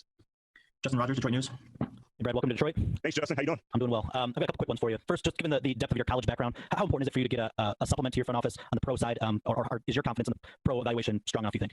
Yeah, that's a great question, Justin. Well, first, let me say this. One of the great things that Les did with the Rams is everybody had these different roles, different titles, I'm going to keep it a buck, man. Him mentioning the Rams so much, and I remember this like it was yet. Now it's coming back to me. He was mentioning the Rams a whole lot, bro. And this is like before, because I think wasn't Michael Brocker somewhere like after. So we traded Matthew Stafford to the Rams, and then Brockers was doing all that talking all that junk, and then wind up on Detroit. I remember people like feeling some type of way because he kept bringing up the Rams, and it's kind of funny, man, because he ain't nothing like Les Snead. He's nothing like him. So he keep referring to like the Rams and what they're doing and he's not done. Like he got a long way to go, and he's going to mention him a whole lot more. But like you really haven't done anything of the nature. You haven't taken a huge swing in free agency. You haven't taken a huge swing on a trade. Here it is that Max Crosby is realistically available. I'm not saying go get him, but I'm saying that would be something that would show me that like you got any type of Les Snead in you. So for you to bring up the Rams as much as you do, are you really like wow. I remember people being a little bit irritated because he kept bringing up the Rams. And it's only fitting. Now, keep in mind, again, this is pre-trade. So it's only fitting that Matthew Stafford went to the Rams. I mean, it makes perfect sense now. Your director of college scouting, your director of pro scouting, you got your assistant director of college. But what he did that I thought was very, very critical and really paid dividends is that he treated us all as one group. Basically, he's often referred to us as a basketball team. And if you know Les Snead, that's one of kind of an analogy that he'd make. But he basically had us involved in the decision-making process on both fronts, whether it's pro and college. So that experience alone, really boded well for me. And the other part of your question, Justin, is I think it's very important. This is what I'll do is make sure that it is a blended staff of experience, that is balanced with, people that have pro and college experience. So that's my approach, and that's how I've shown experience from that. And I want to quickly ask you about intangibles, because I've read the emphasis and importance you put on that in the college evaluation. You just mentioned it in your quick Stafford evaluation. Every guy in a decision-making role is looking for a guy that loves football. What is I guess, the technique you've developed in evaluating guys on that intangible level? Yeah, it's a great question. Very important to me. I think the intangibles are the separator of success at this level. And I think it's very important from my background and my experience up to this point with the Rams. We always made an emphasis on investing in high intangible football. All right, so here's what we're going to do. Every time he mentions the Rams, we're going to do this. Every time he says Rams, every time he mentions the word Rams, all right. Players, and you pointed out one thing, Justin, that means a lot to me. Probably the most important is passion, and that is one intangible piece that I don't have any room for. I don't have any margin for error in. That's one piece. Is passion for football is extremely important, probably the utmost importance when it comes to intangibles. So that's something that I actually explained to Rod and Sheila during the interview process. Is that something that I just won't budge on when it comes to passion for football? So something that we had a lot of success with, or with the Rams had a lot of success, and something that would be an important piece that we'll have here at the Lions. Thanks so much. All right, so he mentioned passion for football. Marcus Davenport, come on, dog. Come on, dog. Thank you. Kyle Mikey, I'm live. Hey, Brad, welcome to Motor City. Thanks, Kyle. How you doing? Doing well, man. Doing well. You didn't finish that story, I don't think, where you offered the PR job with the Lions? Yeah, so long story that, actually came in, was offered the job. I had interviewed with the Rams and was offered both, and had to make the tough choice to select the Rams. But definitely no slight. But I did come in the building with my head down a little bit, making sure that nobody was looking for me. But yeah, it all worked out. Fair enough. One more question for you from me. All right, so he interviewed for something with Detroit, took the job with the Rams. There's been some debate in Detroit whether this is more of a reboot and get ready to go next year and compete for a championship, or more of a long-term kind of rebuild. I know you're in the early stages of this thing, and you have a lot of hires to make and moving parts before you really get going. I'm just curious at the outset what your vision is for this team, particularly up front, this year, or do you think it's more of a long-term rebuild? Yeah, that's good. That's a fair question. So definitely, I think when you get into the offseason, I think every franchise, every team will look at the areas that they might need some, let's say, retooling at, and just areas that need to be addressed. But the ultimate goal is to make sure that the most competitive team is on the field, and that starts right this year in entering the 2021 season. So not viewing this as, this will be a long-term. I don't know how long it's going to take. That's not the approach. That's not the mindset going into it. The approach is to make sure that we can put the most competitive team possible out there on the field in 2021. All right, so now to kind of piggyback off that, he was speaking specifically about 2021 and the long-term approach after that. But it's just amazing to look back at this. And yes, we've come a long way. We've done something we never done before. And I think that is where, to be honest with you, that's one of the reasons that these gentlemen are going into year 6. You don't get a lot of time. Kevin Stefanski was fired after 6 years. Excuse me. Raheem Morris got 2. Like there are some organizations with a bunch of patience, and there are some with none.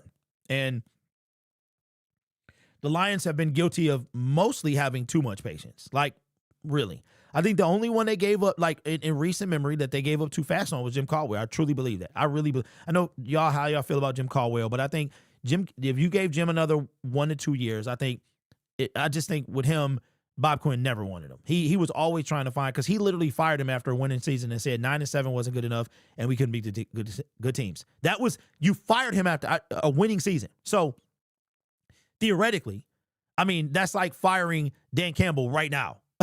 I mean, of course, playoff wins, Super Bowl or NFC Championship games, first seed, there's a lot more that goes into that. But it's like, seeing the difference between the two gentlemen, like now and Brad Holmes now and then, is kind of eye-opening, to tell you the truth. Chris Burke, The Athletic. Hey, Brad, congratulations. Thanks, Chris. How you doing? I'm doing all right, thanks. Kind of a follow-up on that, I guess. Just curious, sort of two-parter. Oh, wasn't it Mike Kyle? Didn't he was with M Live? He's the one that moved to Germany or something. I think a couple years ago, he moved to Germany. So it's kind of watching this and hearing Justin Rogers now is running his own thing. Kyle is gone, and O'Hara is retired. So it's kind of weird, man, hearing all these people and reminiscing back in those days.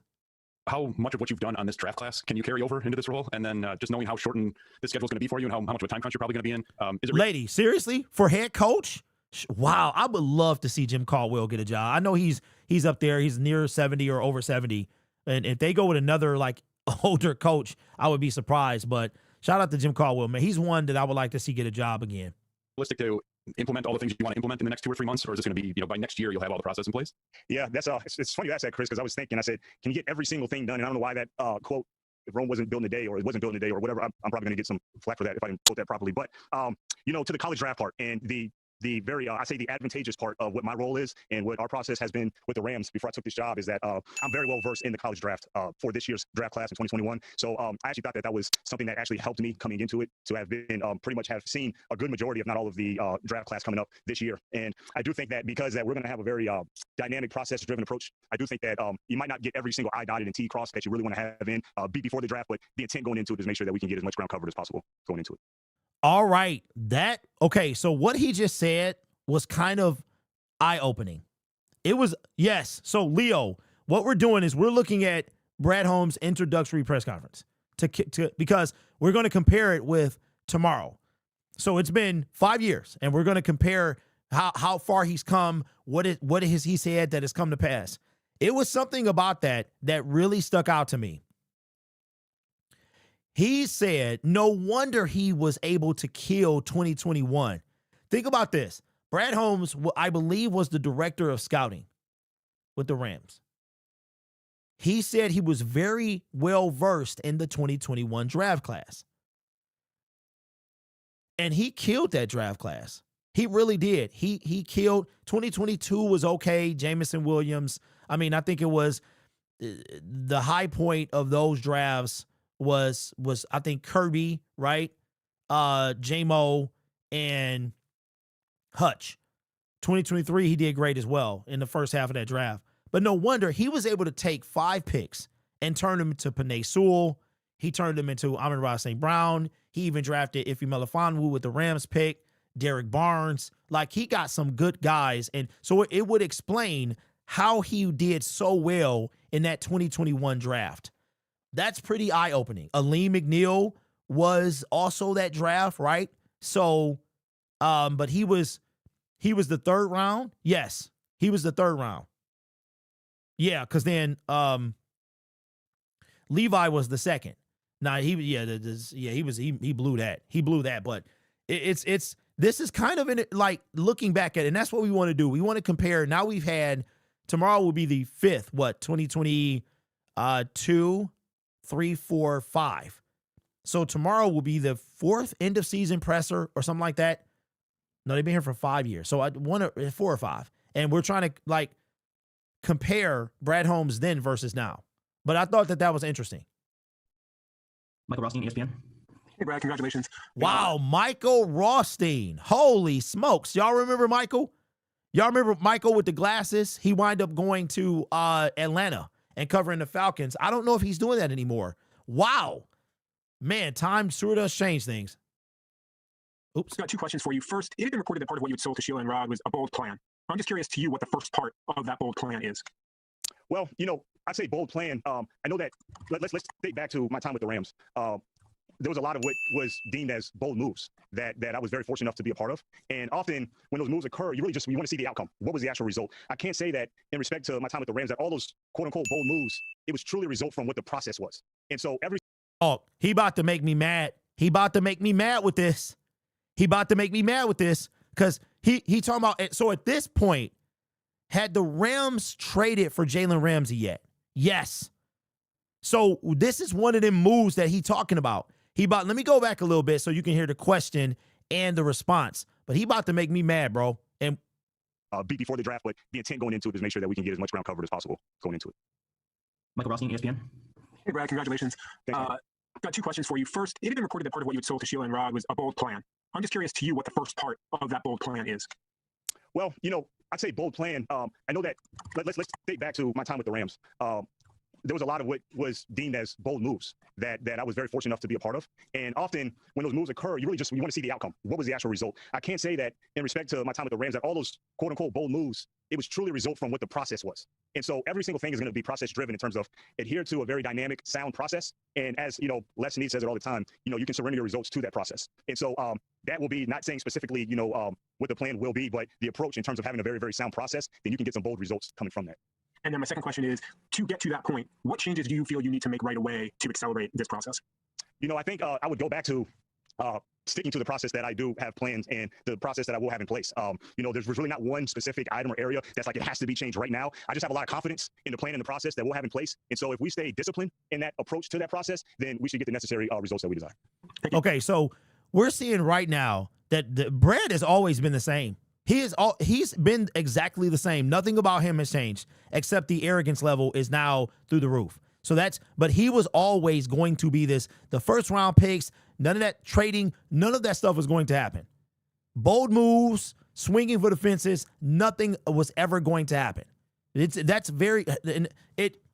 was right there, but I know for myself, I was like, okay, well, is this the year that something might change? And no, he was very clear. Nothing was going to change. This is the way it was always going to be run.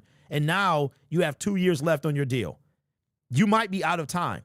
Your time to pivot that type of thinking was in 2023, where you could have taken a move or two. So instead of drafting Broderick Martin, you could have traded up for Jared Verse or something like that. Kobe Turner. You could have traded up for him, or made some type of. You got to be able to get bold eventually. Larry Lage, Associated Press. Brad, first of all, I like your haircut. Great minds think alike, Larry. That's right. Did any other team reach out to interview you for a GM job this offseason, or have they ever in the past? And when you were a PR intern, did you ever dream of landing a job like this? And have you had any kind of pinch me moments? Sorry to squeeze a few in there, but. Well, the first one, if I had any other team, so this was my first interview circuit, if you could classify it as that. But I did have two teams that I did interview with, both here in Detroit and the Falcons. But just the pinch me moment probably did come exactly when I came in the building for my second interview. Because again, like I said in the opening, I had not been in this building since I interviewed for that PR internship.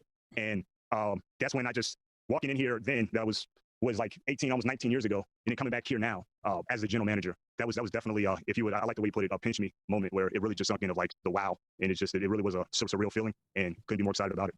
Yo, I miss this Brad Holmes. I miss this guy. He is not the same guy anymore. That is 100%. Was this ever a dream job for you? I mean, when you started working in the NFL, did you say, like, someday I want to be a general manager of one of these teams, or what was your goal? Yeah, so great question. Back in the 8th grade, I actually, I was in junior high school, and my parents kind of lived close to the school, and I'll put it frankly, I skipped school to watch the draft. And I knew the draft was coming on TV, and it was the 93 draft, and I knew it was coming on ESPN. I skipped school, and I went home when my parents were gone at work, and I watched the draft. And that moment, I just got enamored with the process of scouting. That's when I fell in love with scouting. They were talking about, I remember they were showing, I believe it was Jerome Bettis just running the ball, and they were describing the traits and showing the highlights, and they're showing the general manager, and they're showing the coach, and I just fell in love with the process up until then. And I was told myself back then that regardless of what happens, I want to say it was like even my senior year of high school, I was watching the 97 draft. And me and my buddy, we were sitting at a fast food McDonald's restaurant and just having some cheeseburgers. And I said, we had just got done watching the draft. I said, I don't know what's going to happen with my football career. I knew I was going to college to play football, but I knew that I was going to definitely get into scouting at some point. And just the GM job specifically, when I got into scouting, I never really looked ahead. I was just so happy to be in actually the industry of scouting. Is that when I was a scouting assistant, I just wanted to be the best scouting assistant. And when I was an area scout, I just wanted to be the best area scout. And all the way up until obviously being in the director of college scouting role, I was truly just trying to be the best college director in the entire league. And so obviously when I kind of was learning about potential opportunities to potentially interview for a GM job, that's when you got to start preparing and all that. And that actually felt different to me because I was always so laser focused on what my job was at hand, never looking ahead, and I really just wanted to dominate my role that I was in. So to answer your question, I know it's kind of a branched off answer, but I really didn't say back then that I want to be a general manager. I fell in love with scouting, and then as I worked my way up, I just focused on dominating my role at every step. Corey Woods, Woodward Sports. Hey, Brad, how you doing? Welcome to Detroit. Thanks, Corey. How you doing? Wait, wait, who? Corey Woods with who? Did they say Woodward Sports? Is that what they said? Did I hear that right? Corey Woods with Woodward Sports? He used to be there? Pretty good. Sorry about that. I had a question. So the discrepancy between Pro Bowlers and All-Pro athletes of the Rams and the Lions is pretty large. What will be your approach of bringing that type of talent to Detroit? Yeah, that's a great question, Corey. So, whoa, I love it. I love it, Corey. What I was saying earlier about, how important the intangible aspect is. And, we always talk about, let's invest in reliability and let's invest in reliable players. And obviously we're not overlooking talent. A baseline of talent is very necessary. We're not overlooking talent. A baseline of talent is very necessary. It is the NFL. But I truly believe that the separators. Dog, I literally did not do that. That was a glitch in there. That was a glitch in this whole thing. That's crazy, bro. I did not do that. I did not do that. Let me go back a little. I did not do that.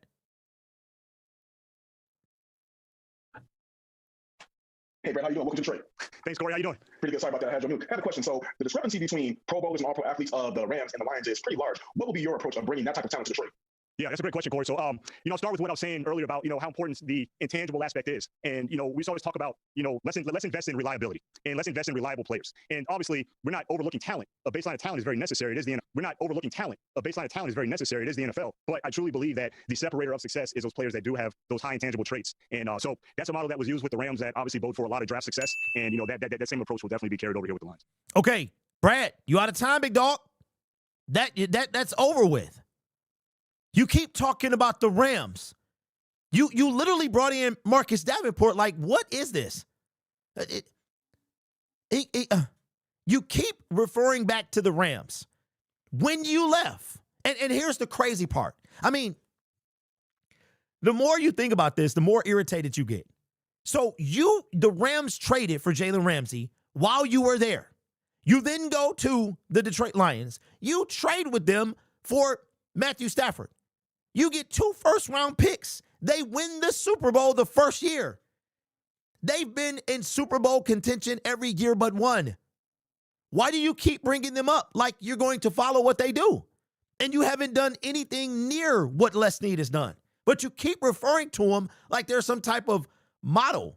And yes, C-Pool, shout out with you with the super chat. Reliability. It ain't no way. Dog. Yo, so you mean to tell me that a guy who literally drafts and signs free agents who are injured on a consistent basis brought up reliability as a base model for this team?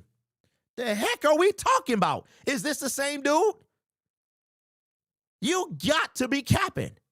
Ennis Rakestraw. Like Emmanuel Mosley, Marcus Davenport, Josh Pascal, Levi Onwuzurike. The list goes on and on. You have built your brand on injured players. Tim Patrick, DJ Reader.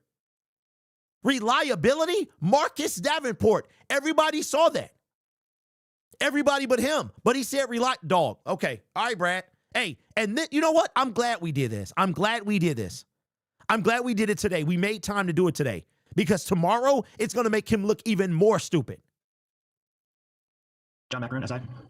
Brad, congratulations. Welcome to Detroit. Thank you, John. How you doing? Very well. I do have 2 questions for you. You did bring up Detroit's large and passionate Shout fan out to base. John. Still doing it at a high level. Shout out to John. But I'm wondering, there's also a growing and large portion of the fan base that's becoming more skeptical regarding Detroit's opportunities to get back to the postseason. Oh, John, always bringing the heat, baby. Always bringing the heat. I can't wait to hear this. Do you have the fans who are skeptical in the process regarding Detroit's history since the organization's only had 1 playoff win in decades? Yeah, and when you say process in terms of the player personnel, player acquisition process, or just the process of building this organization to where it needs to go. Why they be giving John a hard time, bro? They be giving John a hard. They was doing it back then. That's crazy. Well, I would definitely tell all Lions fans. They're like, hold on, Brad. Hold on, bro. I'm listening. Derek from 5 years ago is listening, and Derek from now is listening too. What you got to say, bro? I mean, look, we need these reporters back. We need these guys. Michael, I miss him. I do. Because now we got a bunch of stooges in there, bro.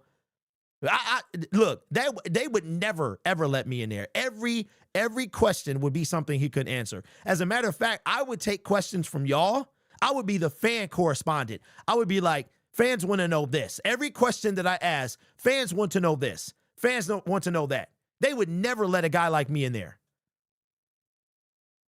Just as you say process, I'd say let's all trust the process that's going to be in place. It'll be a very sound process. It'll be a very thorough and diligent process. And we're going to, like I said earlier, we're going to surrender those results to the process. And I've always been one that likes to go through the process, but tries to delay my intuition towards the end. So if we keep the process sound and then we make the right gut intuitive decisions going forward, I believe that the Lions fan base are going to be very, very happy with the results that they see. I'm so excited about how passionate, my Uncle Ruff, Luther, he used to always educate me and all the way up through this process and the interview process about this Lions fan base. And he says that, they've been through ups, they've been through downs, but they're showing up every week in and week out. They're showing up and packing that house in. When he told me that, I was so excited. He just kept getting me even more excited. I was like, wow, if we can deliver a winner here to this great city of Detroit, because the thing about not only passionate fan base, but you always hear Detroit as, blue collar, working class. But the more intel that I gathered on this great city is that it just seems like a city of character. that just has great character. And so on top of those other great things, I think that characteristic of having great character is something that I really, really am excited about. Yeah, my second question, if you recall, in 2017, Sean McVay got the process off pretty well in his first season, went 11-5 after a 4-win season. What lesson from that season can you potentially pass on to Detroit's first-year head coach to maybe get the ball rolling a little bit faster?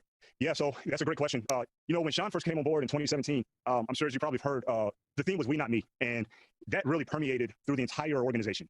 And it was such a collaborative approach with everybody involved. And it wasn't just coaching and scouting. It was coaching, scouting, player development, athletic performance. I mean, everything was such a collaborative approach that truly was a big, let's say, a big ingredient for the recipe of success that we had in that quick turnaround that we had. I don't know, man. I heard a lot of nothing. I heard a lot of nothing. That's just what I heard. It was just talk. Sorry about that. We have time for 5 more questions. One each. Mike Stone, 97.1. How you doing, Brad? Congratulations. First of all, it's okay to use rebuild in this city. The fans are used to it. Our other 3 teams are all going through rebuilds. It's okay. That being said, how do you rebuild the defense? Because, as you know, it was pretty poor the last, especially.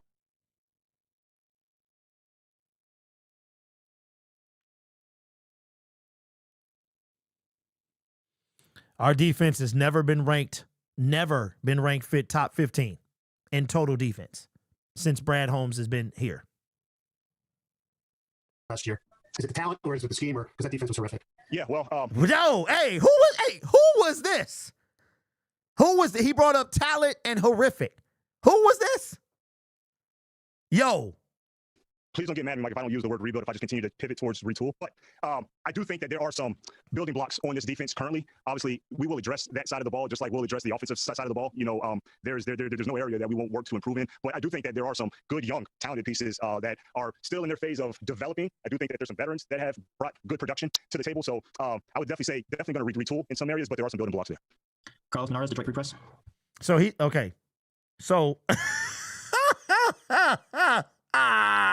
Wait a second, dog. Hold on. Brad Holmes said, entering the 2021 season, when him and Dan Campbell took over, that there were building blocks on defense. Building blocks on defense. You know what I want? I want a general manager that's brutal. I want a gent that be like, look, this team sucks. It sucks. I got a lot of work to do. I mean, I don't know if the guys are going to want to play for you, but they don't have to play for you. They play for coach. We had building blocks in 2021. Okay. All right, Denny. All right, Braddy boy. We had building. I would love to, you know what? He better be glad I'm out of time because I would go look at the 2021 roster. Yeah, Brad, having worked primarily outside of the building, how do you go about, or what gives you the confidence to build a culture within the building, with players, with the staff, with everybody?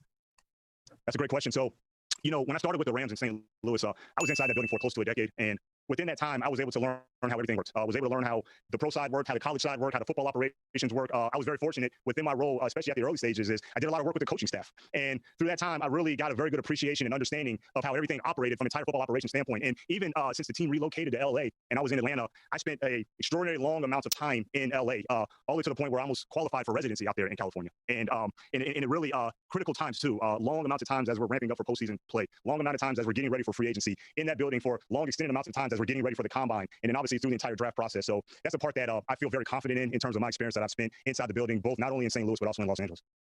Jamie Edmonds, WDIB. I wasn't expecting to go now, so nice to meet you. Welcome to Detroit. Jamie, thank you.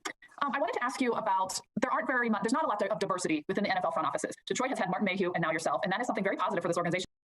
Hey, thanks, B. Appreciate it. I had just checked your DM, man. Thanks for the super chat, bro. In my point of view, what do you think of that? Well, that's a great question. Glad you asked it. And it's something that's very important to me. I'll take you back to, like I was saying, that my dad played for the Pittsburgh Steelers and he was an offensive lineman. And it was in the late 60s, early 70s where he shared with me, even at a young age, when he got done playing, obviously, was that he shared with me the experiences of his struggles that he had to go through in different, let's say, stereotypes regarding race because he was a black offensive lineman. And he told me he kind of related it to offensive linemen or quarterbacks. He says, when I was playing, people didn't think that, black should be on the offensive line or at the QB position. And then even up to right before I got married, we had to go through this premarital counseling through my wife's church. And they told us to make vision boards. And I never heard what a vision board was ever. So they explained it to me, and me and my wife had to make one. And part of my vision board was a cutout of Ozzie Newsome hoisting the Super Bowl trophy. And that was a symbolism of hope for me at the time, to see someone like Ozzie Newsome, a successful black GM, to host up a Lombardi trophy. And I'll even take it a step further as, I am a proud HBCU alum, graduate of North Carolina A&T State University. And coming from a historically black college university that's deep rooted within myself and my family, I take a lot of pride in that in terms of when I cut out that picture of Ozzie Newsome hosting up that trophy, I thought of when I was able to get this role, I said, well, I hope that I can be that same symbolism of hope for younger kids, black and brown kids that can look up to people like myself, look up to people like Chris Greer, look up to people like Andrew Barry that are in these roles to provide hope. And the other thing I would say on that I think is very important. Yo, that's crazy. That's crazy. Andrew Barry has been able to keep his job for as long as he has. That is insane. That is crazy, yo. The man who refuses to trade Myles Garrett has now fired Kevin Stefanski. Wow, bro. That is no wonder the Browns suck as much as they do.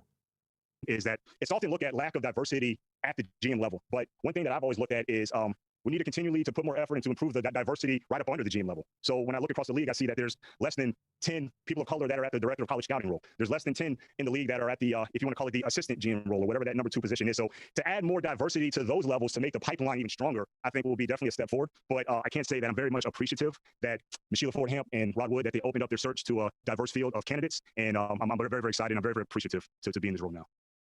Bob Winowski, Detroit News. How are you, Brad? Good to meet you. Thank you. How you doing? Good, thank you. I know you can't talk about your head coach yet, but I wonder vision-wise, when you envision what the team you're going to put together and the coach you have, what tenets are you looking for? What qualities? People wonder, you're going to build an offense, you're going to build a defense. I know you're going to build everything, but what do you want out of your head coach? What do you want when your team and coach are put together? What will it look like in your mind? Yes, that's a great question, Bob, because, I've always thought of, and I've always had in my mind, when I looked at a head coach, I never had a preference of, he's got to be an offensive coach. He's got to be.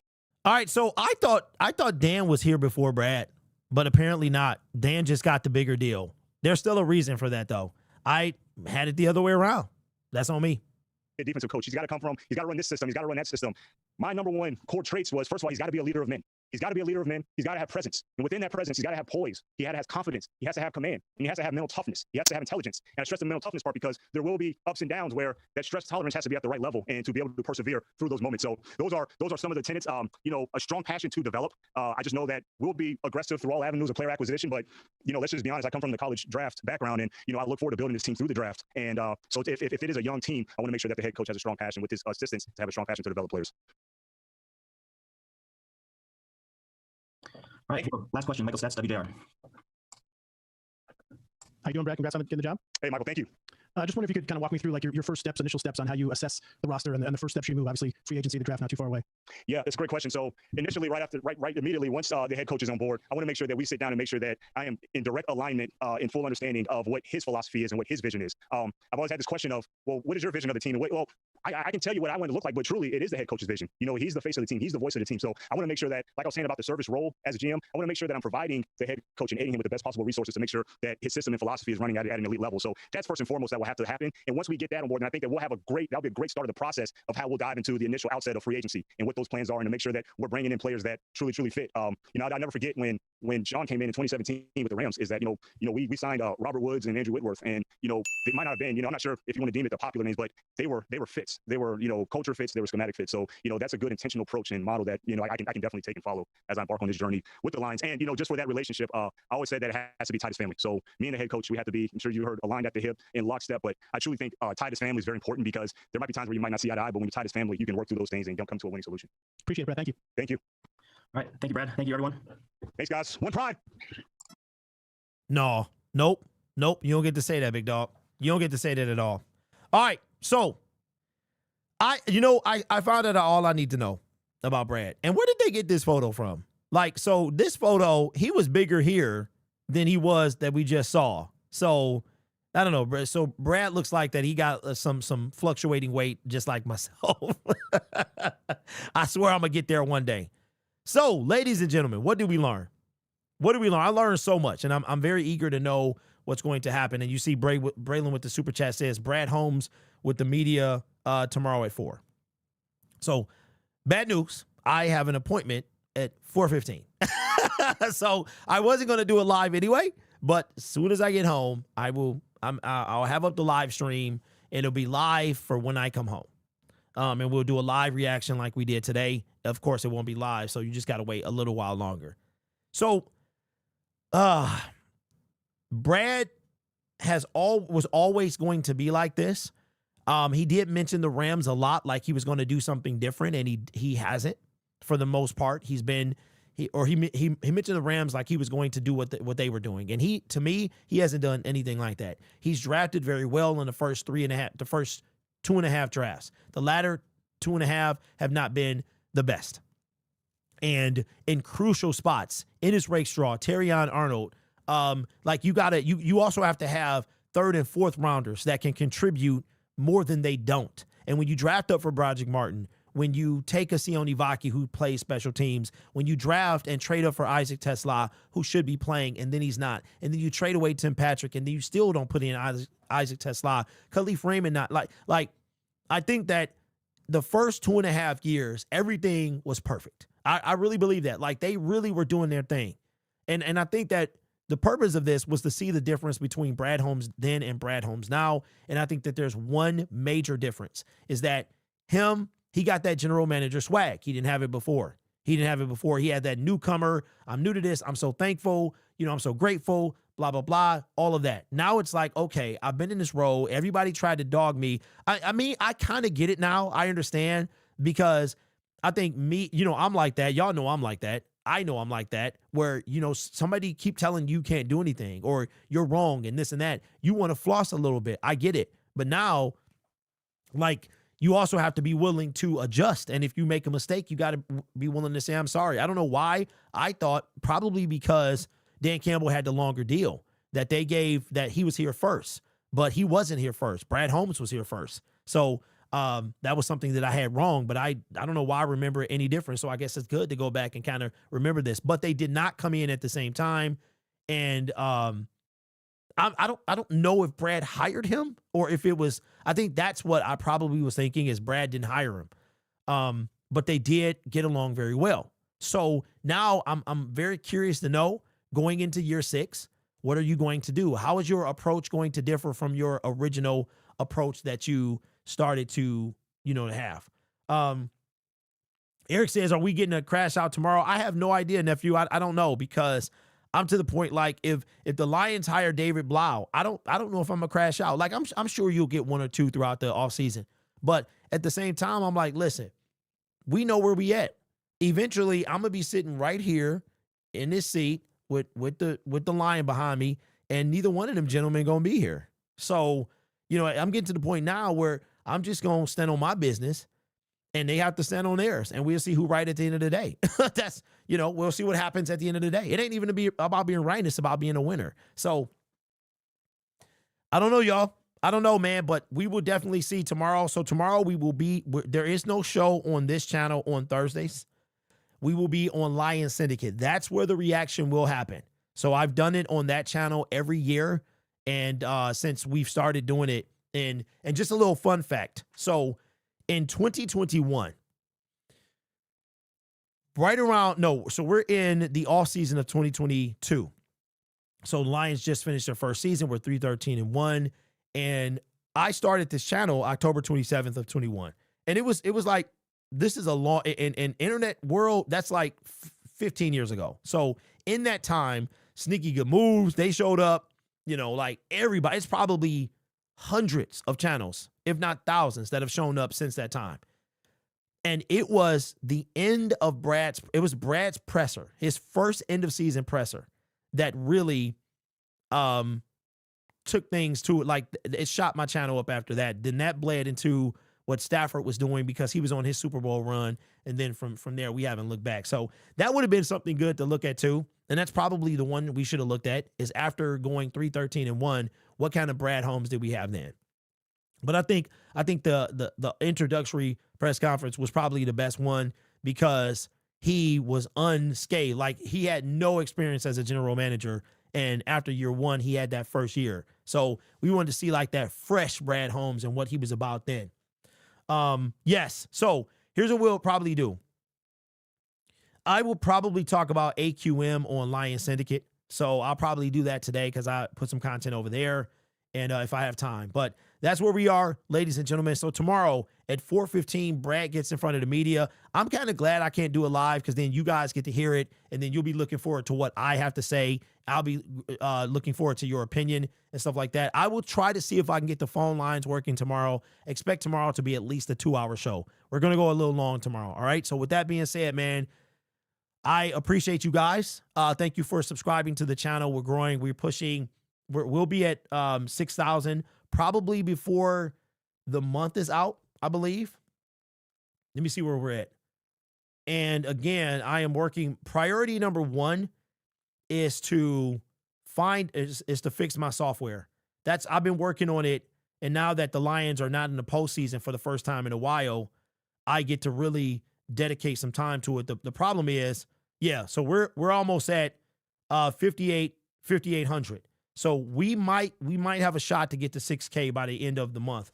But the issue is when I change something in the software, it messes up everything to all my different setups. And then I have to go back and fix it even to make a video. So that's what happens there. But I appreciate y'all, and I will see you soon. Tomorrow's the day that we've been waiting for from Brad Holmes. I'll see y'all then.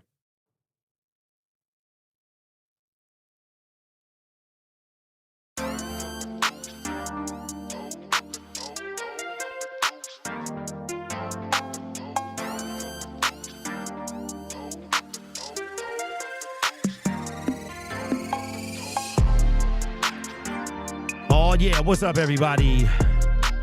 Thank you for coming out today for the live stream. We went 2 hours today.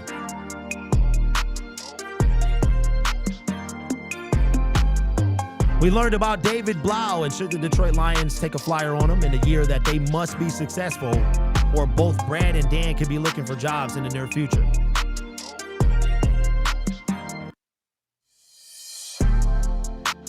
So both Brad Holmes and Dan Campbell have massive decisions to make this offseason. Who do we bring in as offensive coordinator? Is it David Blough? Is it Brian Dable? Is it somebody that we don't see coming? Whoever it is, Brad Holmes and Dan Campbell have to get it right this year because they only have a few years left. And we'll see a little more as the offseason goes on. But tomorrow's the day, man, that we get to talk about Brad Holmes and see what he's got to say after a letdown of a season.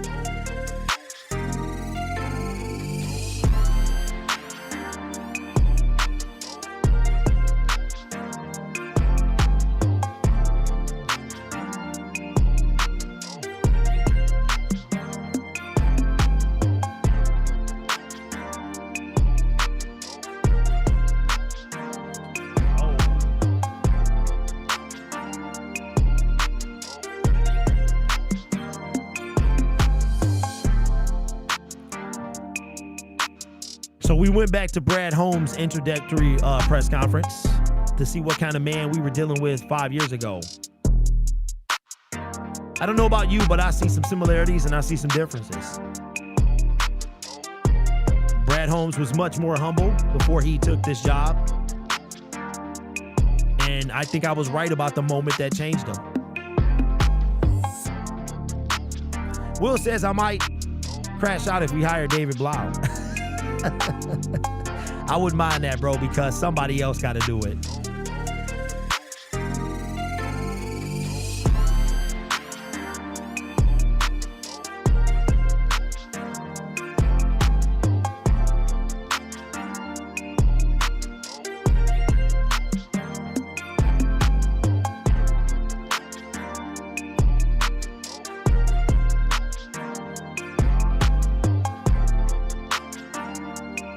All right, so check this out.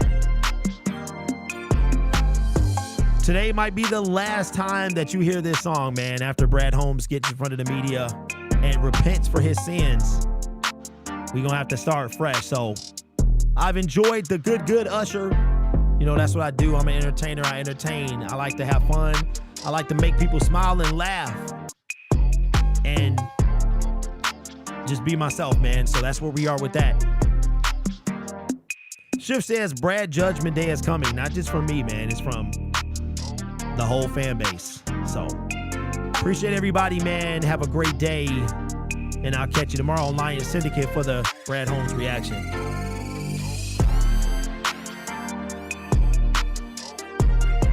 Brad Holmes, you got a question to answer. Are we good? Are we still good? Tomorrow, Brad Holmes will be held responsible, bringing in front of the people, the court, the people have spoken, man. I'll see y'all tomorrow, Lion Syndicate.